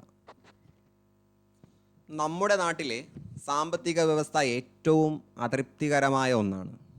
ഒരു വശത്ത് കുബേരന്മാർ സുഖിക്കുകയും മറുവശത്ത് 80% ആളുകളും ദുരിതം അനുഭവിക്കുകയുമാണ് ചെയ്യുന്നത്. ഈ സാമ്പത്തിക വ്യവസ്ഥ കൊണ്ട് പട്ടിണിയും പരിവട്ടവുമായിട്ടാണ് നമ്മുടെ ആളുകൾ കഴിയുന്നത്. ഈ സാമ്പത്തിക വ്യവസ്ഥ മാറാതെ തിരുവിതാംകൂറിൽ ഒരു ഭരണകൂടത്തിന് ജീവിക്കുവാൻ സാധ്യമല്ല. ഒരു സ്ഥിതി സമീകരണം കൊണ്ട് മാത്രമേ സാമ്പത്തിക വ്യവസ്ഥ മാറുകയുള്ളൂ. ഭാവി തിരുവിതാംകൂർ ഒരു സോഷ്യലിസ്റ്റ് തിരുവിതാംകൂർ ആയാൽ മാത്രമേ തിരുവിതാംകൂറിന് നിലനിൽക്കുവാൻ സാധ്യമുള്ളൂ. അത് മാറുന്നത് ഒരു രക്തച്ചൊരിച്ചിൽ കൊണ്ട് മാത്രമേ സാധ്യമാകൂ എന്ന് ഞാൻ വിചാരിക്കുന്നില്ല. ഏത് സാമ്പത്തിക നീതിയും സമാധാനപരമായിരിക്കണം. ഇത് വർക്കല ക്ഷേത്ര മൈതാനത്ത് വെച്ച് കൂടിയ സ്റ്റേറ്റ് കോൺഗ്രസ് യോഗത്തിൽ മിസ് ആനി മസ്ക്രീൻ ചെയ്ത പ്രസംഗമാണ്. അപ്പോൾ സ്വാതന്ത്ര്യത്തിന് വേണ്ടി സ്ത്രീകളും രംഗത്ത് വന്നിട്ടുണ്ട് എന്നതിന് ഒരു ആമുഖമായിട്ടാണ് ഈ പ്രസംഗം ഇവിടെ കൊടുത്തിരിക്കുന്നത്. ദേശീയ പ്രസ്ഥാനങ്ങളും സ്ത്രീകളും, ഞാൻ ഒന്നുകൂടി പറയുന്നു, ഈ ഒരു വീഡിയോ കുറച്ച് ലെങ്തി ആയിരിക്കും, നിങ്ങൾ ഒറ്റ സ്ട്രക്ചറിൽ കാണാതെ മുറിച്ച് കാണുക. അപ്പോൾ നമുക്ക് നോക്കാം. ദേശീയ പ്രസ്ഥാനവും സ്ത്രീകളും. മുകളിൽ നൽകിയിരിക്കുന്ന പ്രസംഗത്തിൻ്റെ ഭാഗം ശ്രദ്ധിച്ചുവല്ലോ. സ്ത്രീകളും കേരളമൊട്ടാകെ രാഷ്ട്രീയ പ്രക്ഷോഭത്തിൽ സജീവമായി പങ്കെടുക്കുകയായിരുന്നു. അവരുടെ രാഷ്ട്രീയ ബോധം പ്രകടിപ്പിക്കുകയും ചെയ്തിരുന്നു. വിദേശ വസ്ത്ര ബഹിഷ്കരണം, മദ്യഷാപ്പ് പിക്കറ്റിംഗ്, ഹൈത്തോച്ചാടനം, ഹരിജന ഉദ്ധാരണം, ഖാദി പ്രചരണം എന്നിവയിൽ സ്ത്രീ പങ്കാളിത്തം കൊണ്ട് ശ്രദ്ധേയമായിരുന്നു. 1931 കോൺഗ്രസിൻ്റെ വടകര സമ്മേളനത്തിൻ്റെ ഭാഗമായി മഹിളാ സമ്മേളനം, അപ്പോൾ വടകര സമ്മേളനത്തിൻ്റെ ഭാഗമായിട്ടാണ് മഹിളാ സമ്മേളനം, സ്ത്രീകൾക്ക് വേണ്ടിയുള്ള സമ്മേളനം ചേരുന്നത്. അത് കേരളത്തിലെ ആദ്യത്തെ മഹിളാ സമ്മേളനമായിരുന്നു. അപ്പോൾ വടകരയിൽ നടന്നതായിരുന്നു കേരളത്തിലെ ആദ്യത്തെ മഹിളാ സമ്മേളനം. മലബാറിൽ എ.വി. കുട്ടിമാളു അമ്മ, തിരുവിതാംകൂറിൽ അക്കാമ ചെറിയാൻ, ആനി മസ്ക്രീൻ തുടങ്ങിയവരും ദേശീയ പ്രക്ഷോഭത്തിന് നേതൃത്വം നൽകി. അപ്പോൾ മലബാറിൽ എ.വി. കുട്ടിമാളു അമ്മ, മലബാറിൽ എ.വി. കുട്ടിമാളു അമ്മ, തിരുവിതാംകൂറിൽ അക്കാമ ചെറിയാൻ, ആനി മസ്ക്രീൻ. PYQ ആണ്, മുൻവർഷ ചോദ്യമാണ്. ഇനി കൗമുദി എന്ന ഒരു വനിതയെ പറ്റി ഗാന്ധിജി പറഞ്ഞ വാക്കുകൾ കൊടുത്തിട്ടുണ്ട്. ഹരിജനോദ്ധാരണത്തിൻ്റെ ഭാഗമായി ഞാൻ വടകരയിൽ സംസാരിക്കുമ്പോൾ ആഭരണങ്ങൾ സംഭാവനയായി നൽകണമെന്ന് സ്ത്രീകളോട് ആവശ്യപ്പെട്ടിരുന്നു. പ്രസംഗം നിർത്തിയ ഉടനെ 16-കാരിയായ കൗമുദി എന്ന പെൺകുട്ടി പ്ലാറ്റ്ഫോമിലേക്ക് കയറി വന്നു. അവൾ കയ്യിലെ വള അഴിച്ചു തന്നുകൊണ്ട് എന്നോട് ഓട്ടോഗ്രാഫ് ആവശ്യപ്പെട്ടു. ഞാനത് നൽകാൻ ഒരുങ്ങുകയായിരുന്നു. അപ്പോൾ അവൾ മറ്റേ വളയും അഴിച്ചു തന്നു. ഞാൻ പറഞ്ഞു, നീ 2 വളകളും എനിക്ക് തരണമെന്നില്ല. സ്വർണ്ണ നെക്ലസ് ഊരി തന്നുകൊണ്ടാണ് അവൾ അതിന് മറുപടി പറഞ്ഞത്. അവൾ ആളുകളുടെ ആരവങ്ങൾക്കിടയിൽ തൻ്റെ കർണാഭരണങ്ങൾ കൂടി അഴിച്ചു തന്നു. ഈ ആഭരണങ്ങൾക്ക് പകരം ആഭരണങ്ങൾ വാങ്ങി അണിയേണ്ടതില്ലെന്ന് ഞാൻ കൗമുദിയെ ഓർമ്മിപ്പിച്ചു. നിന്റെ ത്യാഗം നീ ഉപേക്ഷിച്ച ആഭരണങ്ങളെക്കാൾ സത്യസന്ധമായ ആഭരണമാണ്. അപ്പോൾ കൗമുദി അമ്മ ഹരിജനങ്ങൾക്ക് വേണ്ടി സ്വന്തം സ്വർണ്ണാഭരണങ്ങൾ ദാനം ചെയ്ത വനിതയാണ് കൗമുദി അമ്മ. ഇനി ഐക്യ കേരളത്തെ കുറിച്ചാണ് പറയുന്നത്. ഐക്യ കേരള പ്രസ്ഥാനം. ഒരേ ഭാഷ സംസാരിച്ചിരുന്നുവെങ്കിലും മലയാളികൾ 3 വ്യത്യസ്ത ഭരണ മേഖലകളിലായി ഭിന്നിച്ചു കിടക്കുകയായിരുന്നു. 1920 നാഗ്പൂരിൽ ചേർന്ന കോൺഗ്രസ് സമ്മേളനം ഭാഷാടിസ്ഥാനത്തിൽ സംസ്ഥാന കോൺഗ്രസ് കമ്മിറ്റികൾ രൂപീകരിക്കാൻ തീരുമാനിച്ചു. അപ്പോൾ 1920 നാഗ്പൂരിൽ വെച്ച് നടന്ന സമ്മേളനത്തിലാണ് ഭാഷാടിസ്ഥാനത്തിൽ കേരളത്തെ ഒരു സംസ്ഥാനമാക്കി മാറ്റാനുള്ള ചർച്ചകൾ നടക്കുന്നത്. ഇതിൻ്റെ അടിസ്ഥാനത്തിൽ 1921 ഏപ്രിൽ 23 മുതൽ 26 വരെ ഒറ്റപ്പാലത്ത് വെച്ച് 1-ാം കേരള സംസ്ഥാന രാഷ്ട്രീയ സമ്മേളനം നടന്നു. അപ്പോൾ 1-ാം കേരള രാഷ്ട്രീയ സംസ്ഥാന സമ്മേളനം നടക്കുന്നത് 1921 ഏപ്രിൽ 23-നാണ്. ആന്ധ്ര കേസരി എന്നറിയപ്പെടുന്ന ബാരിസ്റ്റർ ടി പ്രകാശമായിരുന്നു ഈ സമ്മേളനത്തിൻ്റെ അധ്യക്ഷൻ ബാരിസ്റ്റർ ടി പ്രകാശമാണ്. അദ്ദേഹത്തിൻ്റെ സ്ഥാനപ്പേര് ആന്ധ്ര കേസരി. തുടർന്ന് തിരുവിതാംകൂർ, കൊച്ചി, മലബാർ പ്രദേശങ്ങളെ ഉൾപ്പെടുത്തി കേരള പ്രദേശ് കോൺഗ്രസ് കമ്മിറ്റി നിലവിൽ വന്നു. ജവഹർലാൽ നെഹ്റുവിൻ്റെ അധ്യക്ഷതയിൽ ചേർന്ന പയ്യന്നൂർ കോൺഗ്രസ് സമ്മേളനത്തിൽ സ്വാതന്ത്ര്യത്തിനു ശേഷം കേരളത്തെ ഒരു പ്രത്യേക സംസ്ഥാനമായി പുനർസംഘടിപ്പിക്കണമെന്ന പ്രമേയം അവതരിപ്പിച്ചു. അപ്പോൾ സ്വാതന്ത്ര്യത്തിനു ശേഷം കേരളത്തെ പ്രത്യേക സംസ്ഥാനമാക്കണമെന്ന പ്രമേയം അവതരിപ്പിക്കുന്നത് പയ്യന്നൂർ കോൺഗ്രസ് സമ്മേളനത്തിലാണ്. ജവഹർലാൽ നെഹ്റു ആയിരുന്നു അതിൻ്റെ അധ്യക്ഷൻ. 1947 കേളപ്പൻ്റെ അധ്യക്ഷതയിൽ തൃശ്ശൂരിൽ ചേർന്ന ഐക്യ കേരള കൺവെൻഷനിലും സ്വാതന്ത്ര്യ പ്രാപ്തിക്കു ശേഷം ആലുവയിൽ വെച്ച് നടന്ന ഐക്യ കേരള സമ്മേളനത്തിലും ഐക്യ കേരള പ്രമേയം പാസാക്കി. ഇതിനെ തുടർന്ന് 1949 ജൂലൈ 1 തിരുവിതാംകൂറിനെയും കൊച്ചിയെയും സംയോജിപ്പിച്ച് തിരുക്കൊച്ചി എന്ന സംസ്ഥാനം രൂപീകരിച്ചു. അപ്പോൾ തിരുക്കൊച്ചി എന്ന സംസ്ഥാനം രൂപീകരിക്കുന്നത് 1949 ജൂലൈ 1-നാണ്. മലയാളം സംസാരിക്കുന്ന പ്രദേശങ്ങളെ ഉൾപ്പെടുത്തി കേരളം രൂപീകരിക്കണമെന്ന് EMS നമ്പൂതിരിപ്പാട് 1.25 കോടി മലയാളികൾ എന്ന ഗ്രന്ഥത്തിൽ സൂചിപ്പിക്കുകയുണ്ടായി. അപ്പോൾ 1.25 കോടി മലയാളികൾ എന്ന പുസ്തകം EMS നമ്പൂതിരിപ്പാടിൻ്റെതാണ്. ഈ പുസ്തകത്തിലാണ് അദ്ദേഹം മലയാളം സംസാരിക്കുന്നവർക്ക് വേണ്ടി ഒരു പ്രദേശം രൂപീകരിക്കണം, കേരളം എന്ന പ്രദേശം രൂപീകരിക്കണം എന്ന അഭിപ്രായം മുന്നോട്ട് വയ്ക്കുന്നത്. ഭാഷാടിസ്ഥാനത്തിൽ സംസ്ഥാന രൂപീകരണത്തിനായി പ്രക്ഷോഭങ്ങൾ ശക്തമായതിനെ തുടർന്ന് കേന്ദ്ര ഗവൺമെൻറ് സംസ്ഥാന പുനർസംഘടനാ കമ്മീഷൻ രൂപീകരിച്ചു. കമ്മീഷൻ്റെ ശുപാർശ പ്രകാരം തിരുവിതാംകൂർ, കൊച്ചി പ്രദേശങ്ങൾ ഉൾപ്പെടുത്തി 1956 നവംബർ 1 നമുക്കെല്ലാം അറിയുന്നതാണ്, PSC ഒരുപാട് തവണ ചോദിച്ചിട്ടുള്ള ചോദ്യമാണ്. 1956 നവംബർ 1 കേരള സംസ്ഥാനം രൂപീകൃതമായി.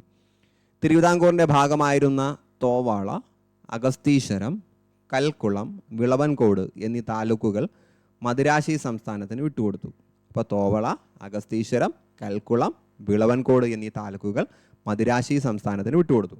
തെക്കൻ കർണാടകത്തിൻ്റെ ഭാഗമായിരുന്ന കാസർഗോഡ്, ഹോസ്ദുർഗ് താലൂക്കുകൾ കേരളത്തോട് കൂട്ടിച്ചേർക്കപ്പെട്ടു.